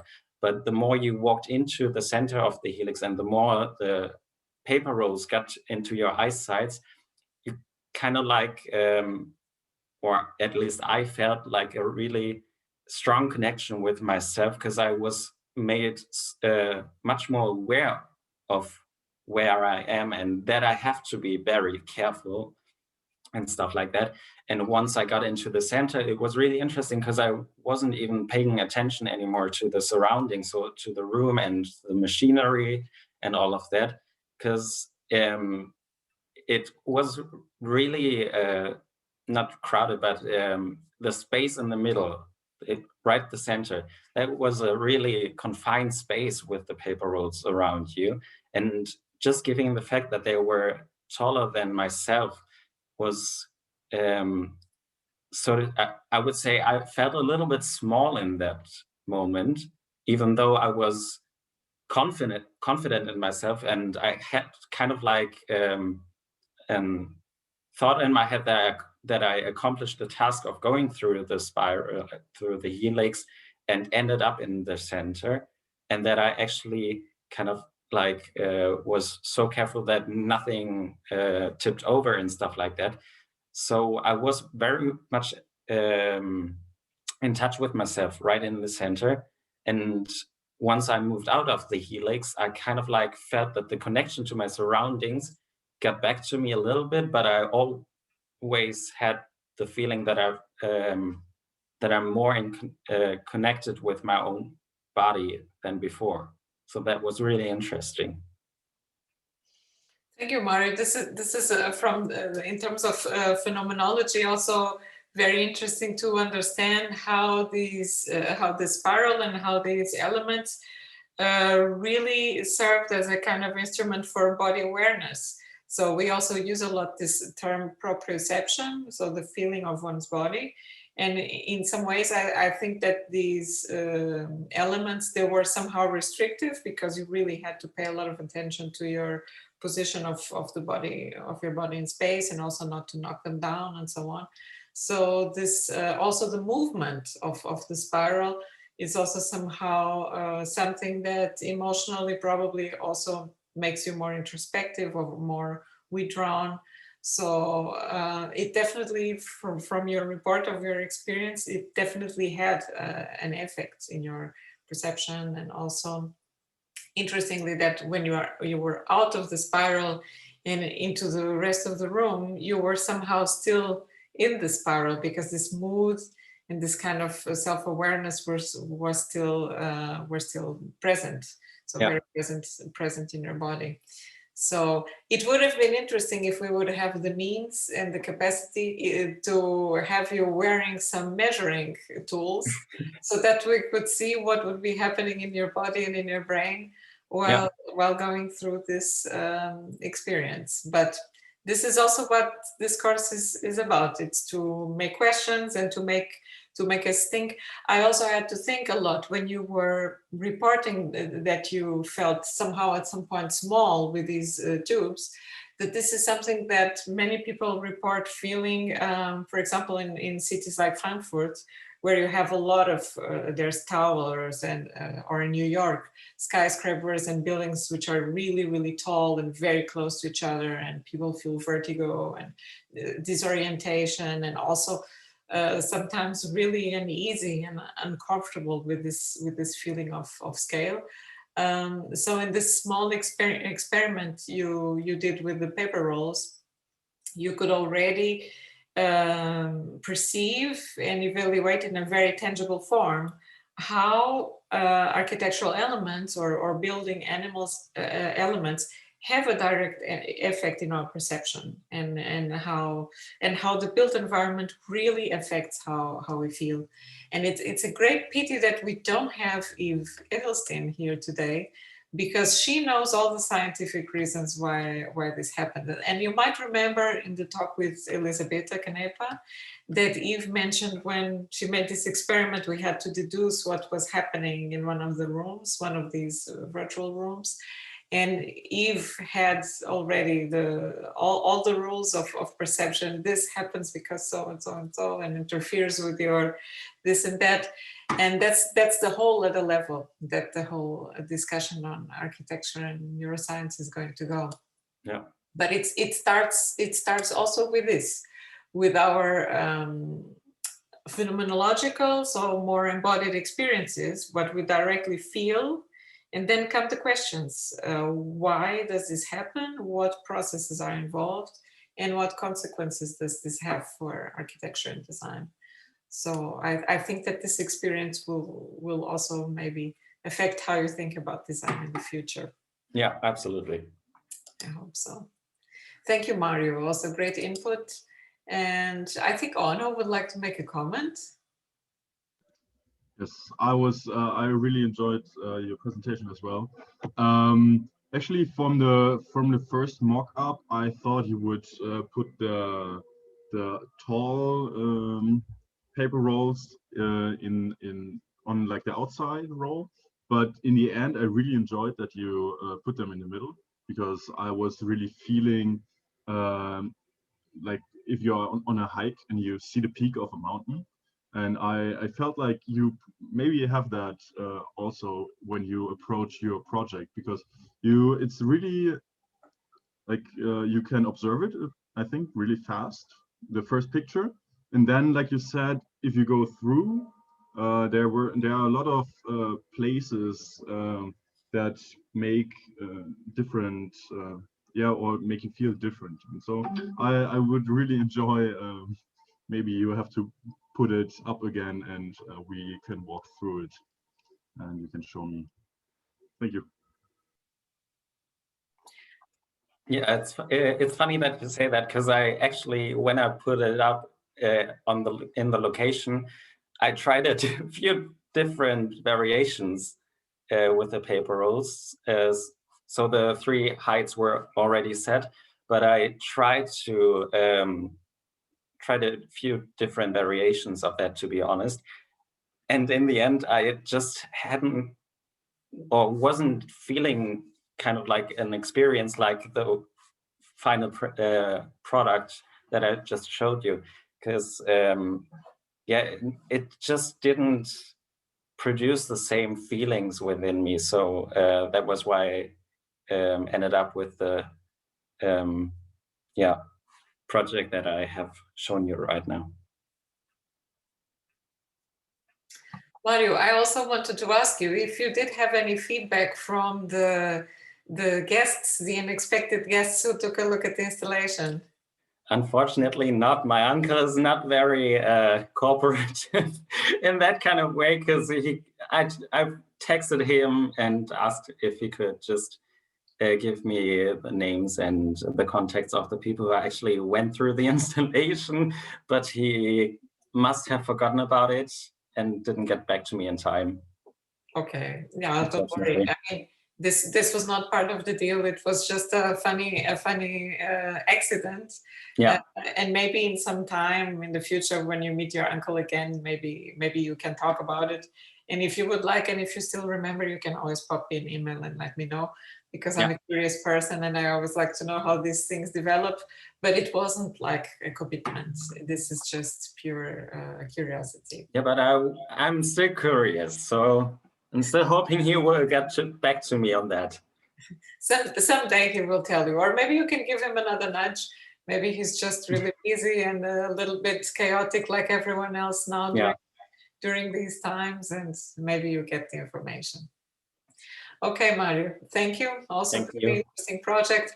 I mean, I feel whenever now I finish commenting one of your projects that I'm always saying the same thing, but I really have to say that this is not just a protocol, and I'm not a robot, and it's really heartfelt, because I think that you really accomplished fantastic projects on a really good level, all of you. Really, it's very impressive and really rewarding for me. I mean, not just in terms of the circumstances that you have been working for a year, which are completely unprecedented for any of you. So you had all those challenges. And besides that, you were working on completely new waters. You were exposed to knowledge that you never heard before, very often very challenging material in a foreign language, working with performance art, which you are also not used to, and doing these really experimental things without too much direction, so pretty much on your own. So I think you can be very, very proud of yourselves, and I am extremely proud of you because it has been really a fantastically rewarding experience. I should have said this in the end, I just realized, but I just have to say it now because I felt like I was repeating myself, and it's not just, you know, saying things in the air. It's really heartfelt. So I think we can move on to the next presentations. We have still to present Elena and David and Sarah. Judith she's present, but she's excused herself. You can watch her Aufgabe online. It's already on the YouTube playlist. And then at the end, we will watch the video from Yusu, who also can't be with us, but he recorded a video with his presentation, and then we can discuss about his video. So who would like to go now?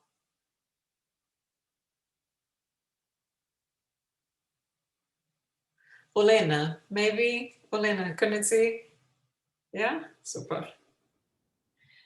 Ja, hallo. Hallo. So.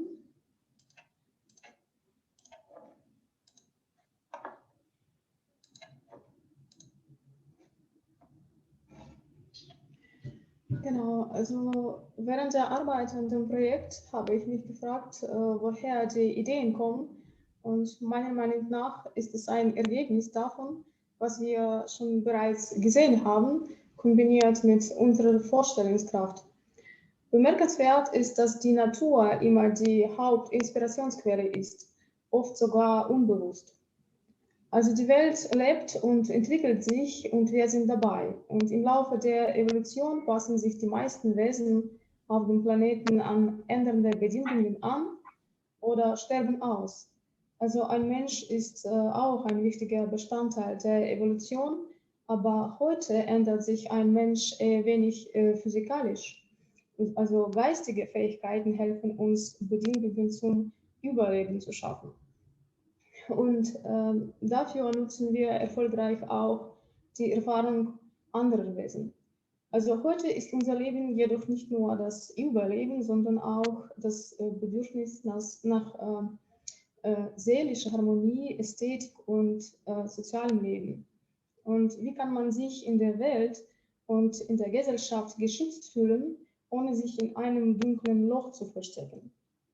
Also wie wäre es, wenn man sich in einer Wolke verstecken könnte? Also im weiteren Sinne ist eine Wolke eine Ansammlung einzelner Partikel in einem bestimmten Volumen und dank der Lichtstreuung für das Auge sichtbar. Also ich würde sagen, das ist die Illusion der Präsenz. Also sie lässt sich nicht anfassen und es gibt nur eine visuelle Hülle und sie ist kein Objekt. Sie erfüllt aber die Funktion eines Schutzraums. Also sie schränkt die Bewegung nicht ein und es ist frei darin. Sie existiert und gleichzeitig nicht. Also die Frage ist, wie nehmen wir wahr, was nichts ist? Also grob gesagt ist die Architektur auch eine Erfindung der Fantasie. Also sie wächst aus dem Nichts und interagiert mit der umgebenden Welt.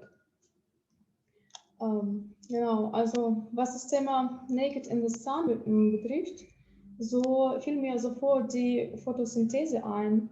Und vielleicht wäre es logischer, sich nicht von der Sonne zu verstecken, sondern ihren Einfluss richtig einzusetzen.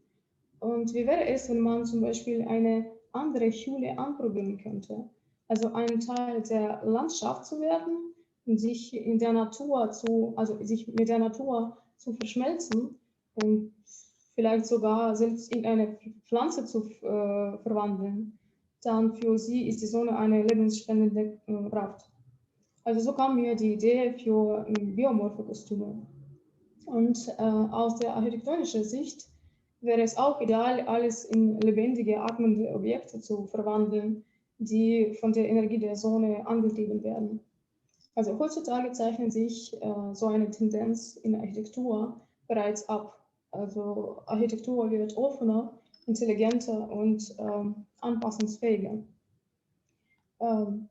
Das ist mein Kostüm und ich würde sagen, das ist eine Quintessenz all diese Gedanken, die ich erwähnt habe. Also eventuell klingt es etwas abstrakt, aber die Hauptidee ist, bewusst zu betrachten und kreieren, also intelligente Technologien der Natur selbst anzuprobieren und die in der Architektur auch anzuwenden. Genau, das wäre es.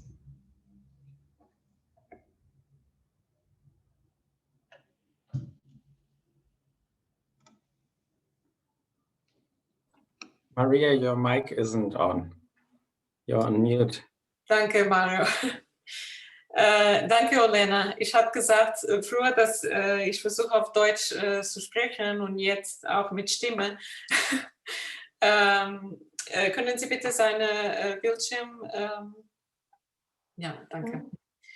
Wenn mein Deutsch nicht gut genug ist, dann gehe ich nochmal wieder auf Englisch. Aber ich war so positiv überrascht mit seiner Arbeit und die Entwicklung, weil wir haben nicht die ganze Semester nicht gesprochen, aber ich wusste, dass Elena alle den Vorträge und Videos auf YouTube angesehen hatte.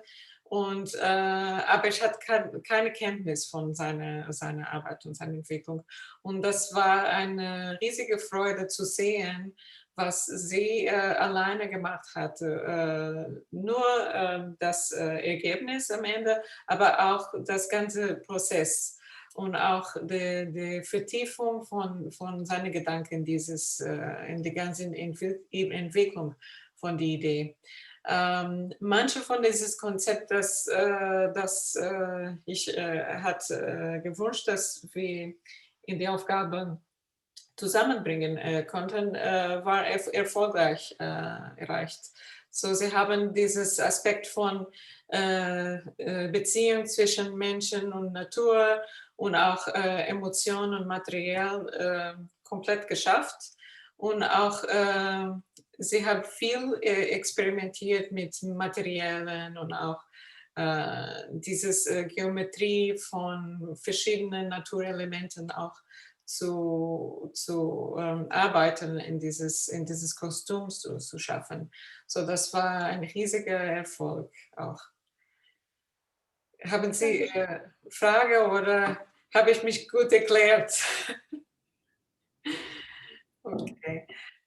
Ich würde fragen an die Kollegen, ob sie würden auch einen Kommentar an Elena geben, weil wir haben auch zusammen nicht mit Elena gesprochen, weil wir haben dieses Englisch immer die ganze Zeit und das war ein bisschen eine Sprachbarriere, eine andere Barriere in dieser ganzen Zeit. Aber jetzt im Moment, wir können ein bisschen alles zusammenbringen. So. Und der Input von den Kollegen ist auch sehr wichtig. So, nicht nur von mir, aber bitte. auf Deutsch dann? Ja, bitte. Ich fand die Verbindung von Natur und Mensch, dieses Anpassen, fand ich richtig schön. Und ich fand auch, also ich habe es mir persönlich ein bisschen anders dann vorgestellt, das finale Kleid oder Gewand. Aber es hat mir sehr gut gefallen.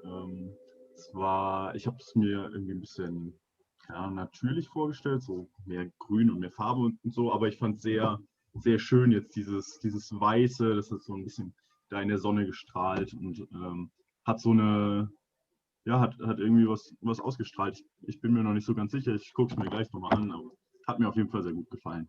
Danke. Danke, Elena. Dankeschön.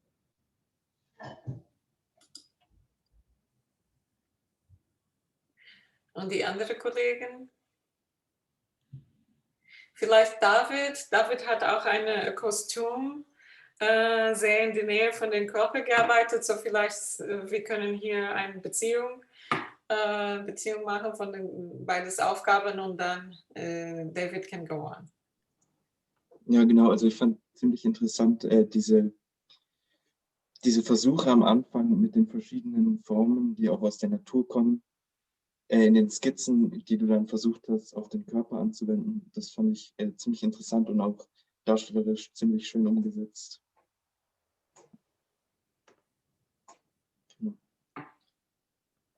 Ich wollte auch noch hinzufügen, ich fand es eigentlich auch echt cool und vor allem auch so die Arbeit mit dem Ton, dass man halt gesehen hat, auch in den Videos, wie man mit den verschiedenen Bewegungen verschiedene Töne erzeugen konnte und da auch nochmal so den Aspekt noch mehr reingebracht hat.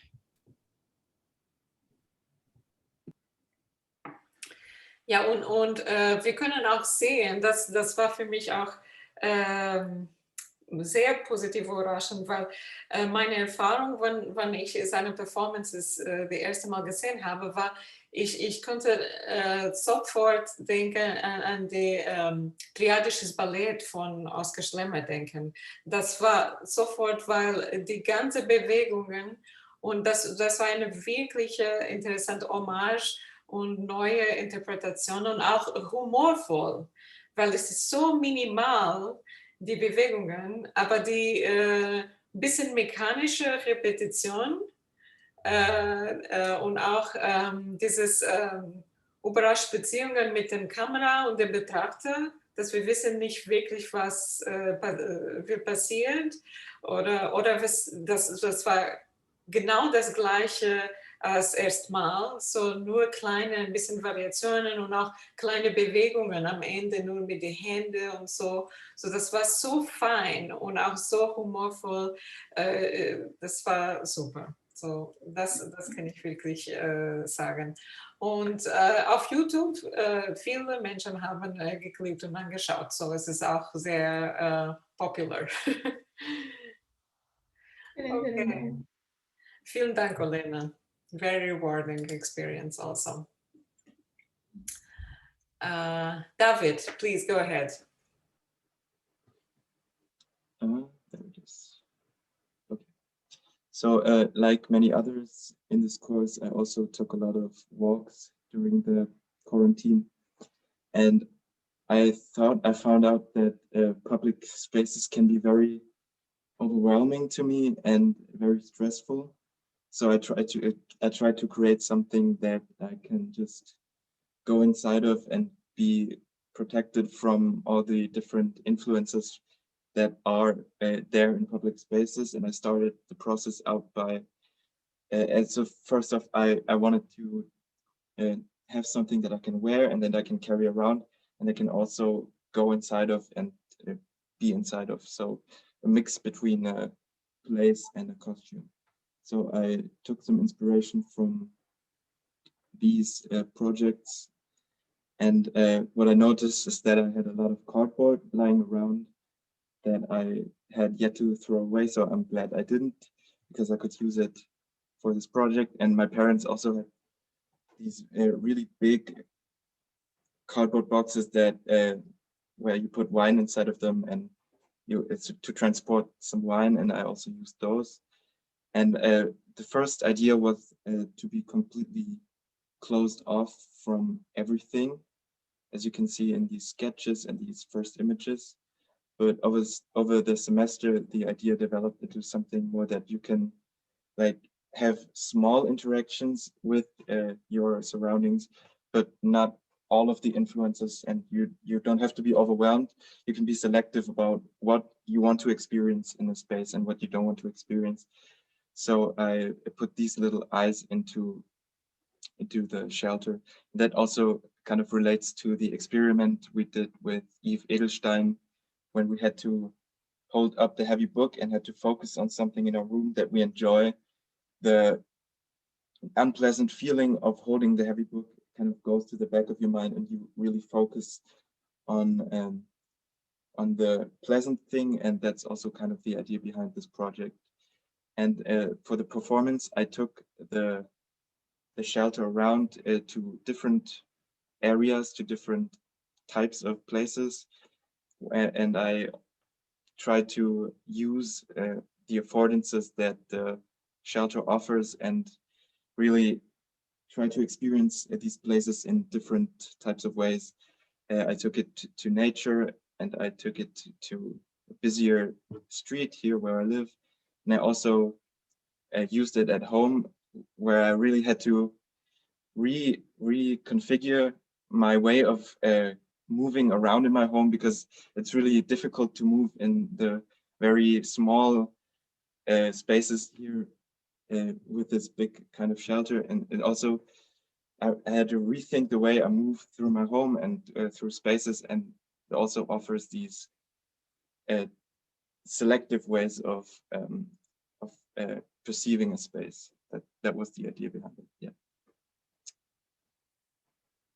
Thank you, David.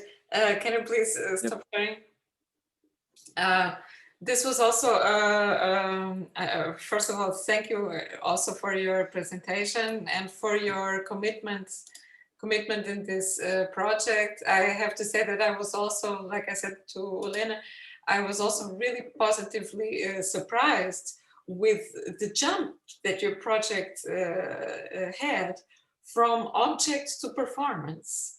I think that from the moment that the object was interesting in itself, and I followed the whole process, but I couldn't really imagine the way that you would develop the performance and the whole narrative. And I think that you really took great advantage of the possibilities of the costume, of exploring these absurd situations of relating to these different spaces. And I wonder the reaction of the people in the cars who passed and saw this little creature with the eyes and the hands and so, and and the images are absurd and funny and sometimes also a little disturbing. Like this one, when you are in front of the chicken place and you're picking up these fries from the floor, and there's a mouth eating. So there's so many mixed feelings in this situation. It's funny, it's absurd. It can also be, for some people, maybe a little disgusting. It made me hungry. I didn't eat pommes in a long time, and I really felt like having some pommes because I was having such a great time. And it was just, Dada again, and very, very rewarding also to see your development.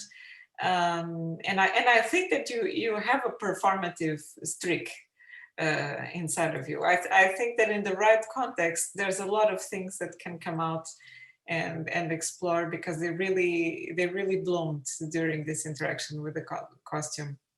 I think that for me, it was very rewarding to see your development through the whole process, and to see these wonderful videos in the end. So yeah, thank you very much for this. No, thank you. Would any of the colleagues like to make a comment? I hope you also watched David's performance. Yeah, I really enjoyed how you actually used it in the end, because when I first saw the pictures of your costume, I was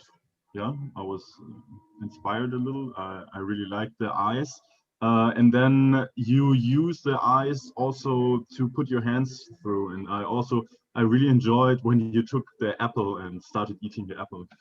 That was a good twist, because normally you would say, okay, those are eyes, you are watching people, but to use them, yeah, was good. Thank you. Yes, and also not just the performance, but the whole video, the montage, the storytelling we have, and especially thank you, Anu, for bringing this up. This whole sequence with the apple, you know, it could be something from an early David Lynch film, because it makes you really curious, and it's funny, but also a little weird, and it's just really gripping. I think it's absolutely fantastic. Thank you so much for this wonderful, Yes, wonderful work. David Lynch was definitely in my mind when I thought these things up. Really? Yes, I like him very much, and he was definitely an inspiration for the videos. David, you know, I think there's something you could explore with filmmaking and storytelling, and maybe even performing, because definitely I could see this mood with David Lynch. There was something with the rhythm and the timing and the I mean weirdness in a really positive way that that really was expressed in the film. Well done. That makes me very happy. Who else would like to make a comment?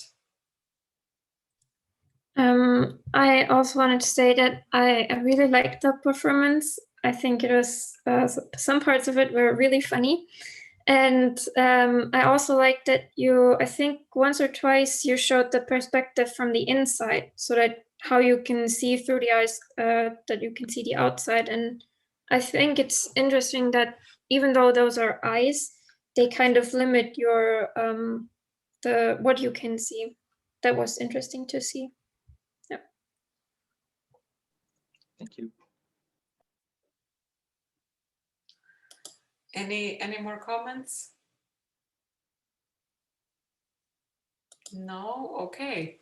So we have been together already for 2 hours, and maybe you are Zoom fatigued and maybe a little bit hungry. So we won't go on too long, but Sarah still will present, and then at the end I will show you Yusu's video, and then we're free, and then we're done. So Sarah, please go ahead.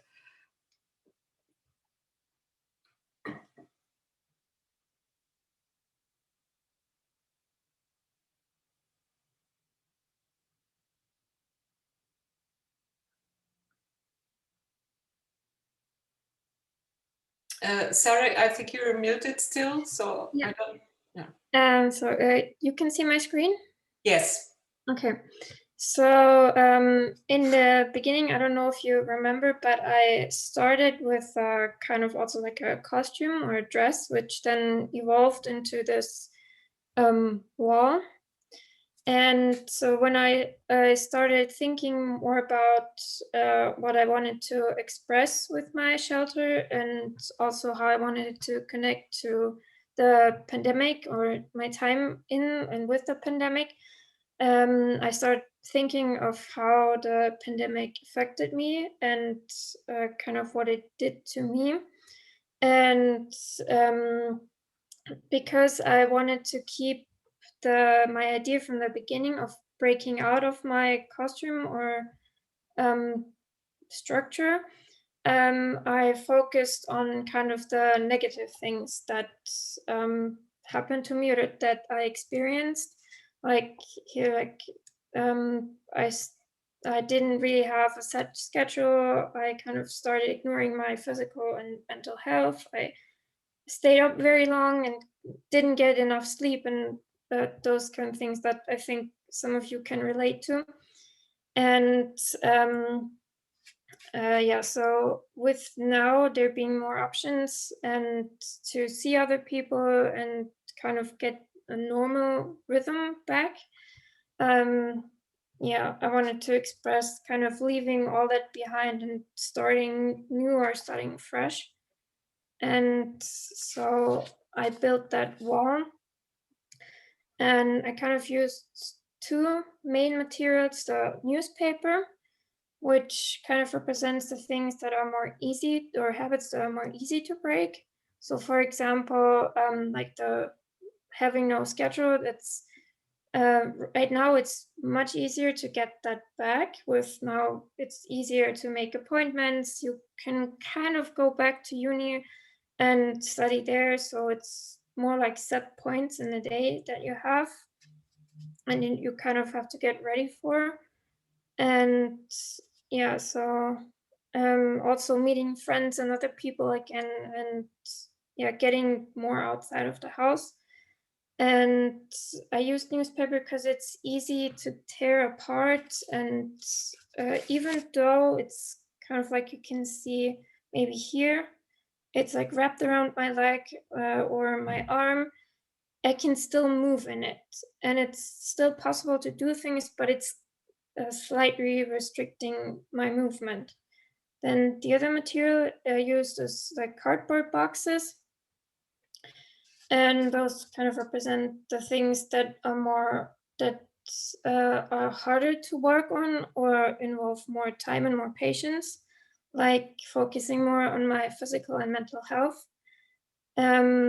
And like for me, at least, it's a process of working through that and kind of taking steps. And it doesn't work like you don't have. It's not just that you have to do one thing and then it's back to normal or better. It's a whole process. And so in my performance, I also noticed like I can't break the cardboard. I can't just tear it apart. I kind of have to, like here, my arm is kind of stuck in it, and I kind of have to move it out of it, and I can't just break my arm through it, or I have to really climb out of it because my leg is stuck in it. Yeah, and then yeah, at the end is kind of the structure is left behind, and I'm kind of free of all that. Yeah. Thank you, Sarah. Thank you. I was also satisfied to see your progress and to see your development, and there was a kind of flickering in the image of the video that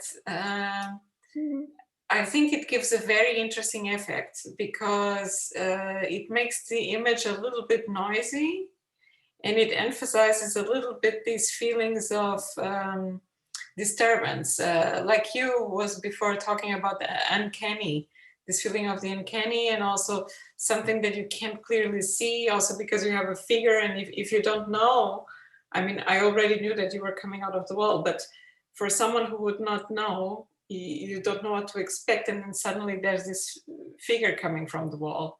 And in the beginning I thought, oh, I just wish she would have moved very, very slowly, because it happened so quickly.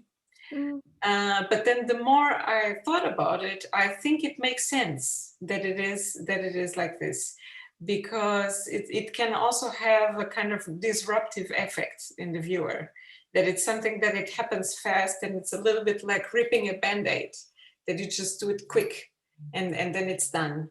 And I think that this matches your feelings, your gestures with this breaking free of the habits and erasing this old pattern. Yeah, so I think in one of the videos, I have something I think stuck on my arm, and I throw it away from me. So it's really, it has to go away, and yeah, yeah.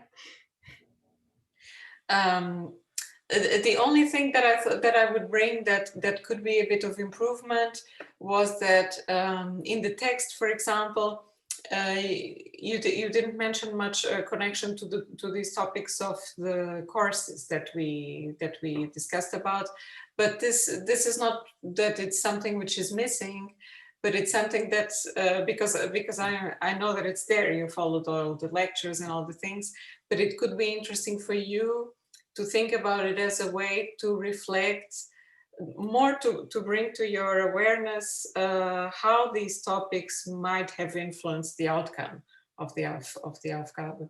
But this is something that more or less happened with all the projects. So this is not a specific criticism for Sarah. It's also a little bit to round the discussion. But it wasn't also my goal with this course that you would get the knowledge from neuroscience and then apply, you know, bit by bit to make this and that. So it was also my intention to expose you to these ideas in a very open way, and also to see what would come up.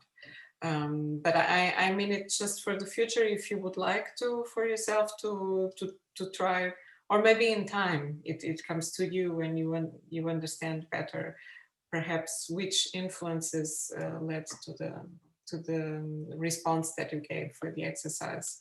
But it's also really well accomplished. And I think that was it intentional, the flickering in the camera?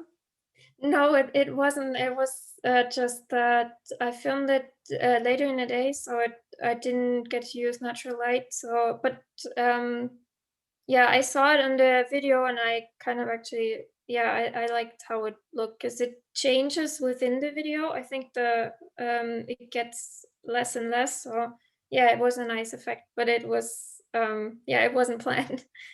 Yes, but sometimes these things happen and they're fortunate accidents. I had to think of David Lynch again, who very often works. He's a kind of paradoxical director because he usually has an idea and he's very precise about chasing his idea and doesn't want anyone to interfere with his artistic vision. But at the same time, he's very open to these things that happen organically as action and reaction, and that there might be something in the way a lamp is reacting and the camera reacts to the light that gives another idea or another effect, or some accident revealing the film. And these things can always be used to boost an effect. And sometimes these accidents happen also for some kind of creative reason. So in the case of your project, I really found that this flickering light gave some intensity that made it a little noisy and also a little weird, that I found very interesting. Also because it happens fast. So you kind of, your mind gets kind of stuck in this thing that, and then it's also two videos. So it's difficult to follow what's the difference between the first one and the next. So you're left with this kind of puzzle, and that's also a quality.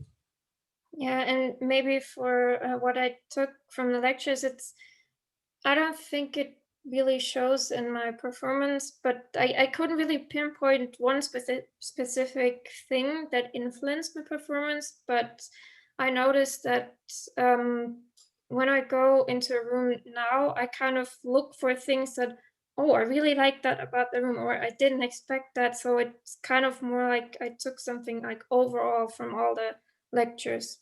Mm-hmm. So. Well, that's great. That was also one of the intentions, and it's very good that you come to that conclusion. Okay, so I will show you thank you, Sarah, for presenting your work, and well done also. I will show you now the presentation from Yusu, and then we can talk about his work.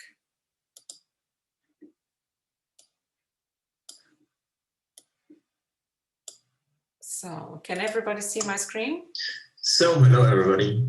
Thank you so much that I'm able to present here my project on this digital video format in this way. I'm so sorry that I'm not able to attend our Vernissage today, this evening. However, I wanted to contribute, obviously, my work I did for the last weeks, and yes, show you my shelter, naked in the sun. And I just want to start by showing you the videos. Give me 1 second.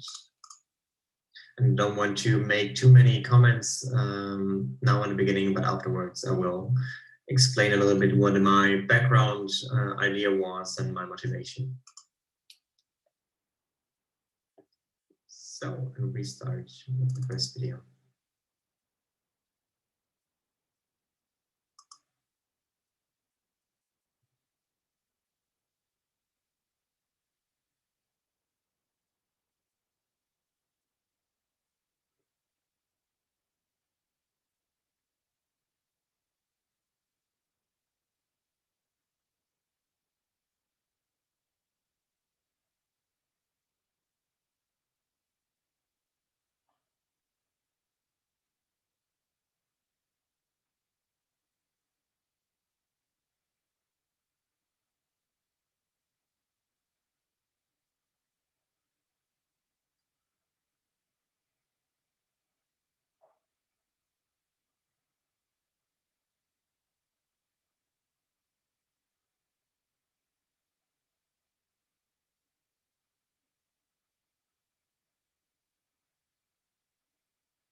So this was the first video. And we will now continue the second one.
The second video of the lake.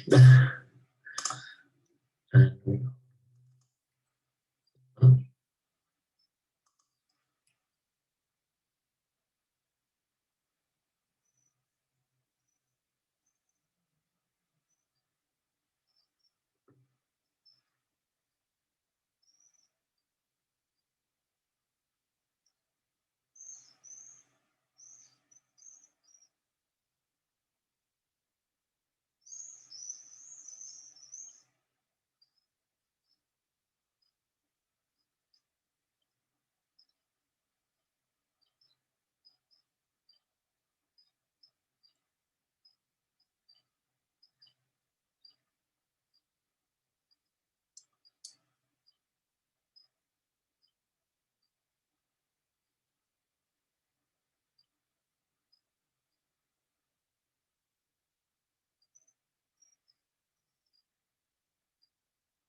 getting a little bit dizzy. And the fall.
And the fifth one, just a short video comparison to reviewers.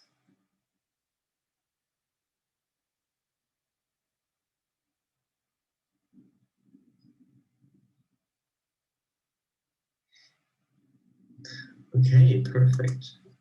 Now I will switch to my presentation or to the poster, update it, and see. There we go. So then let's start a little bit. First of all, to the object I created. It is this introvert looking like nest thing costume. It is made out of a wire frame from cloth hangers you can get from the laundry. And then I weaved those papers through the wireframe and added plastic straps which are hanging down the costume, and it's creating this dome-like object you can wear. And if you're inside, you can see through it, but there are straps, again, plastic straps, which are tied at the edges on the ends, and so they're blocking kind of the view, but not really. So it's see-through, but you see that something is there. And the outside, you can see it on the top right corner, is again very introvert. There's nothing, not a lot of pattern. Actually, the pattern, there's a huge pattern in overall, but the color is not that extrovert. Otherwise, well, but in the inside, if you are in the shelter, then you have this beautiful, colorful sky are surrounding you, and on top those plastic straps which are reflecting the light a little bit when you're in there. And some strings are hanging down, making it look a little bit like a jellyfish, to be honest. But however, it emphasizes again the movement you have seen in the video. And especially on this photo, for example, you can see how it adds another level to the whole performance. Yes, so now let's start a little bit with the background and my idea of the project. It is, I guess, unfortunately connected to COVID. I mean, nobody wants to talk about it anymore, to be honest. But again, it was for me a very good project to deal with the whole situation and to work with it and to get like very healthy way for me to, and a point of view, meanwhile, on this whole topic. So you see, we have those two huge different spaces. We have the public space on the bottom and the private space on the top. At the beginning of COVID, there was a huge transformation, took place when you look at those two, when you compare these two spaces. Normally, we don't show strangers, our most private rooms, like our sleeping area where our bed stands, and our desk where we work, where we cry and where we laugh. But we had to show it because of Zoom. I don't want to blame it on Zoom. I mean, they honestly did a great job. But there was a huge transformation. The most private space is now one of the most public ones. You express yourself. I think that you express yourself differently in your private space with your personal belongings.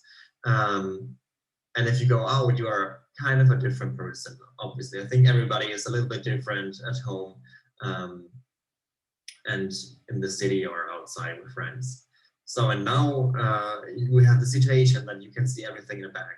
Many people don't have the possibilities to set up their or change the floor plan or anything to have a white background. I mean, there are those green screen technologies incorporated in Zoom, but most people don't use them.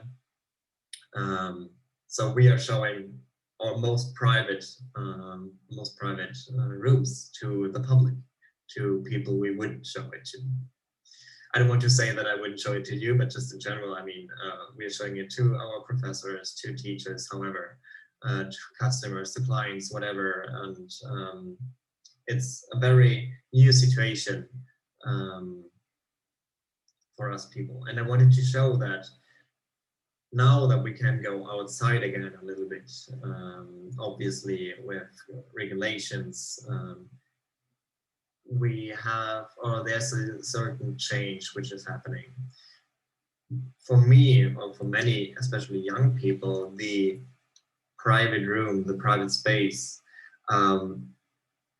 offers no longer the protection we need.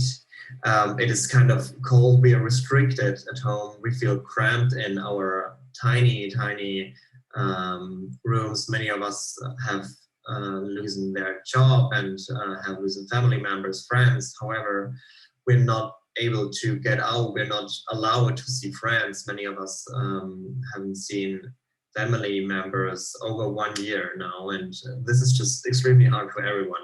And again, I want to emphasize the young generation.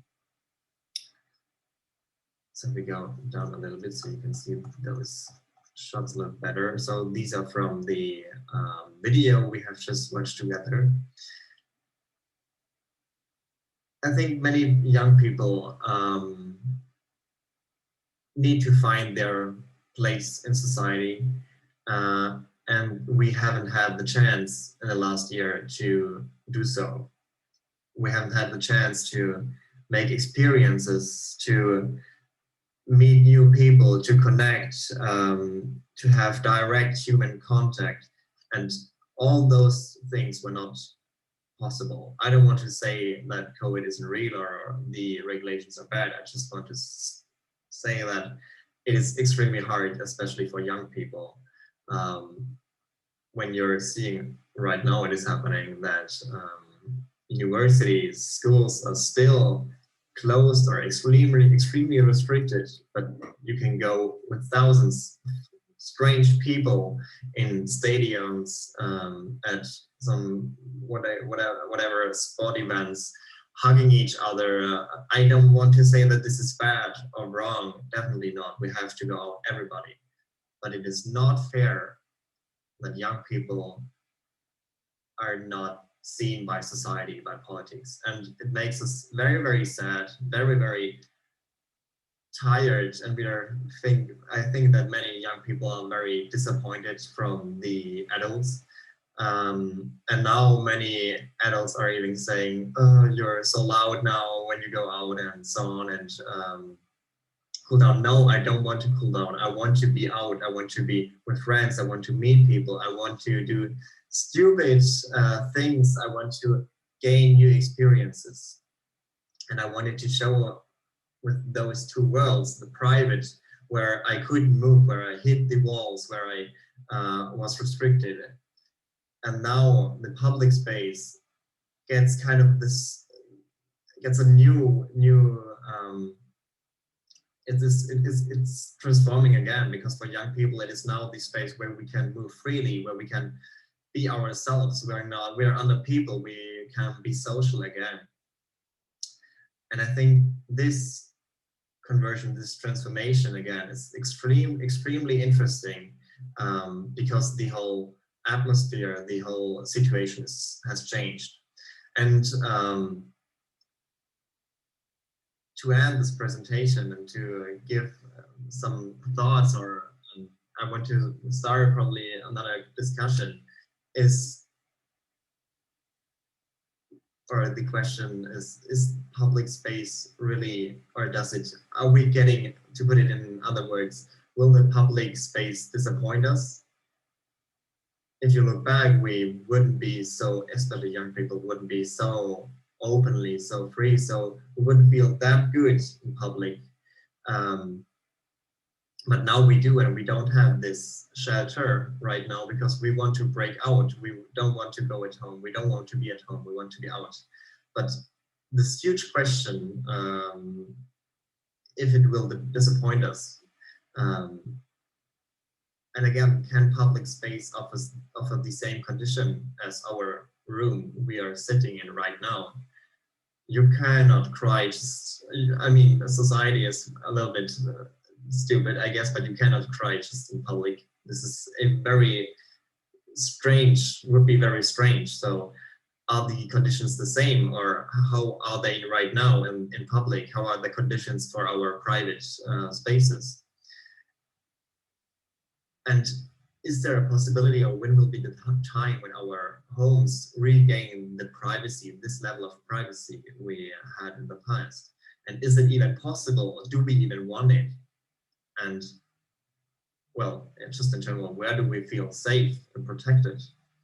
Now to end my presentation is perhaps it is not the space which we move, in which we move, that is of primary concern, but the people who surround us.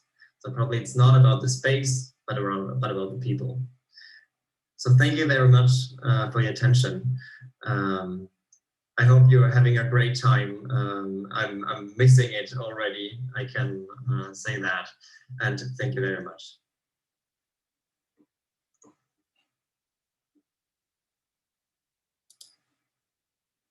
So it would be very interesting to be able to talk to Justus live, because I think he, first of all, I think that his project also had a very interesting development, and I think it also had a very positive effect and outcome. But I did notice when I saw Justus' videos and performances that his performance and his body was expressing some uneasiness, which I hadn't seen in him before, because the student, he was my student last year in ergonomy, and he was also my student in another course. So I could somehow sense also in this introversion and this tension in the structure of the piece that Justus had been struggling with many feelings that he was channeling through this object and through this performance. And I think that his reflection also was very, very thoughtful. And to me, and I also wrote to him today about it, it was very thought-provoking, because I'm 38 and I have a different life experience, and I have a different perception than people who are younger than me and who are now studying and who are going through this situation. And I could see during Justus' talk and reflection, I could see in your expressions that some of these topics were also close to you. I could see also some disagreements. I could see that Ono, for example, expressed very, very openly some kind of disagreements. So I would love to see and to know a little bit more about your perceptions on these topics, which Justus brought up. Okay, yeah, I can start. First of all, I really enjoyed his space. That was pretty much how I imagined mine in the first place, like this eggshell kind of object. And then it was really interesting how he actually moved with it. It was a little bit like like an animal that takes his house with him and can maybe outgrow his house and move in a bigger house. So that was a nice touch. And then I really liked his movement in the public space on the road, where he was going next to the road and was jumping a little bit. Yeah, I enjoyed that. And then the part with Corona, yeah, I think it would actually be really interesting to talk to him and see how he feels about the whole situation, because I really have a whole different impression of the last 2 years. Of course, it was struggling to be at home a lot, but also I think you could come to yourself a lot better. So to work on yourself, to read a lot more, and for me that was, I just had a lot of time for myself in the last year or 2 years maybe, and before that everything was just always go forward, do something with your career, work, and now everything is a little bit slower, and I actually really enjoyed that. So in some parts it's maybe yeah, it was good for me, the timeout. It should not, the timeout, like it it was Corona, but and that's the bad part. But if there would be some other thing that would happen that gave me a 2-year timeout, I would probably prefer that. But that's how the world works. You can't ask for everything. Yep. Thank you, Ono. I think this is a very interesting perspective to have, and also when I was writing to Yusu, I also gave an account of a personal experience, because I was also a little bit surprised, because during this whole time of the pandemic, I managed to actually make a lot of progress in terms of work and goals, and I could do this course with you and all these people from ACE, which is something that 2 years ago I would never, or a year ago, I would not imagine possible. I had the intention of starting a YouTube channel, which I also started 2 years ago, but I wasn't sure what kind of content I would put and so on. And in many ways, the whole pandemic and all these things that were happening, they gave me a kind of really strong feeling of purpose, and I really felt that I had a deep responsibility of trying to connect with you and make exercises with you that you would find meaningful, and it has been also very rewarding for me to follow your work and have these conversations, and in many ways it made me feel more connected than I was feeling before all of this happened, because I'm an immigrant, I work precariously, and I'm kind of unsettled. But one thing that was also, that I think prepared me personally very well for this experience, was that I went through the Portuguese economic crisis a few years ago, which was one of the reasons that led to my immigration. And this is the part where I could really relate to the feelings of Justus, because also when it happened in a few months, I lost all my friends and close family members and so on, who had to leave the country.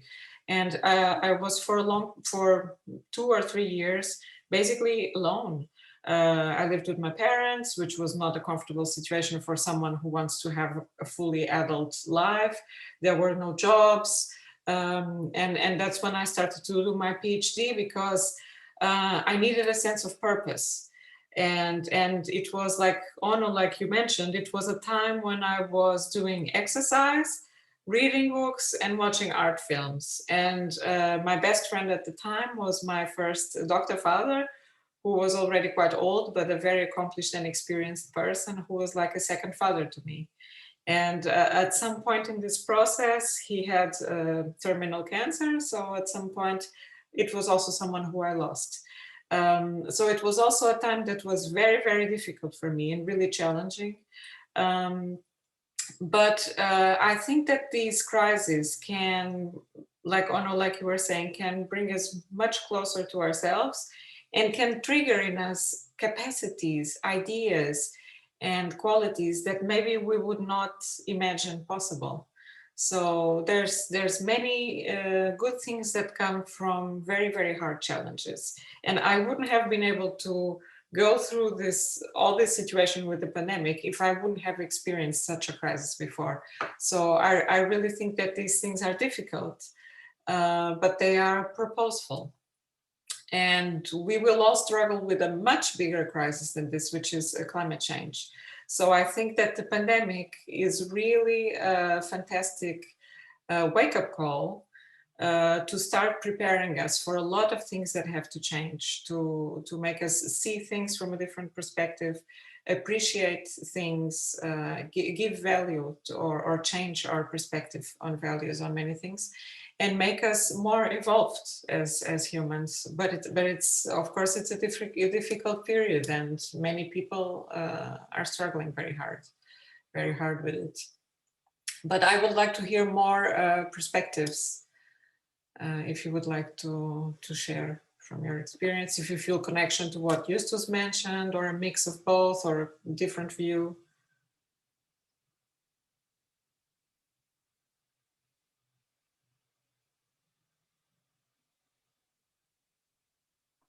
I think, like, for me, it was more a mix of both. I mean, I can totally understand Ono But for me, that kind of factor that I saw, I think I also wrote it in my on the poster, but that I saw that so many people are like using that so-called time off, which I think is a really difficult word to describe a global crisis where a lot of people are suffering. Yeah, I think I saw a lot of people because, of course, I spent a lot more time at home and a lot more time on social media and on the internet, because I was like on the internet or on the computer 24/7 because I have like uni classes. And then, of course, like our generation is very like active on social media. So I saw a lot of people that are like, that use the kind of lockdown to like optimize themselves, and that kind of trend that we live through at the moment with the endless self-optimization. Everyone was like, yeah, now you can read like all the hard books that you never could read, or you can do a lot of exercises. A lot of people like lost weight and like really like, yeah, optimize themselves. And for me, that like I was a little bit struggling because I just started the master's like really new. Then also for me, because I do not come originally from that designers like studies. So for me, like that was the first challenge. And then like on the second day of my master's, without knowing like any colleagues or anyone, I had to like be at home in a new flat with no one that I know. So for me, like I struggled a lot, and it put a lot more pressure on me, seeing like people that are like, yeah, but now you have like time. But I didn't have like any extra time because the Zoom meetings were like, I think uni needed a lot more time than it usually did, because you don't have like the talks that you have in breaks, or you also, I don't know the people that I'm studying with. So it also needed a lot more time to talk with them about the projects and everything. So for me, that was like really stressful. And then seeing people that are like, yeah, but now you can like lose the weight and read the books and dip in all your hobbies because you have the time, because you're not meeting friends or going out, was very difficult. But of course, it also had its advantages, because yes, maybe sometimes you found more to yourself a little bit, because you only had like, you only spent time with yourself because you were like at home a lot. And also, of course, I think like the greatest advantage is courses like this. I think I've had like some professors that really use this as an advantage to have like international guests like you, or just having more guests that come like also like from all over Germany, because now they can, because they don't have to travel to Stuttgart or something. So I think that was a really big advantage, and I really like that advantage. But yeah, I think I feel a little bit more like Justus. And then also like seeing, I think what was a really good point in his talk, that now the things getting easier, or like the restrictions coming off, and you see like all the people in the stadiums, and you see people going out again and going to parties and everything. And we are sitting at home since 1.5 years nearly. So like most of my colleagues are doing their master thesis now, and we never saw each other like in real life. And I think that's really sad. And then you see like people going out and everything. Like I struggle with that. And then also having the extra pressure, because yeah, it was a time off, that 1.5 years, but for me, it was really restricting. So I think I'm like a little bit of, I understand both sides, but I'm more on Justus' side, maybe. Thank you, Hannah. Yes, I think that it's really good to see the situation from the complexity of all the angles. And also because I think that we will all need a lot of time to process all these things that happened, because with a few years in retrospect, we have a tendency for seeing things differently. I can only give as an example that when I moved to Germany after this long period of very strong isolation in Portugal, I felt incredibly depressed because of being away from home and all these things, but also because I felt so socially awkward. I realized how away from people I had been for such a long time. And I would see people from another culture being very friendly with each other, and I felt so awkward, and I felt like for a long time everybody had a life and I was away from life for such a long time, and this was a feeling that I never completely recovered. But this is also because I'm an outsider anyway, and you're always trying to figure it out as you go. But it's something that can mark and shift your perspective very, very deeply. And also it can be really good and positive to have the time to be with oneself and deal with oneself, but it can also become really suffocating, because you might use this time to figure out a worldview, expand your world, and so on. But if your world doesn't include others, it becomes poor. And this is something that we will all need to catch up after the pandemic. And we will all deal with how, I think we will all feel super awkward in the beginning with each other.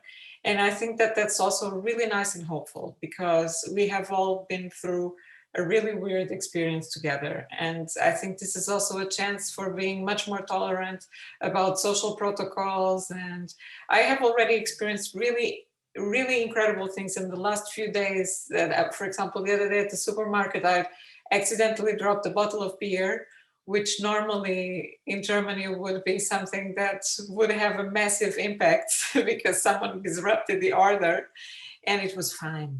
Nobody worried too much about it. So I think that many things, I think we will all become more tolerant with each other and more flexible, and that many things will improve. But we have also to deal with all these feelings and these contradictions. I don't want to take too much more of your time, because maybe I'm clinging too much and extending this too long. So I would just like to ask if you would like to have anything else to comment, just for us to finish.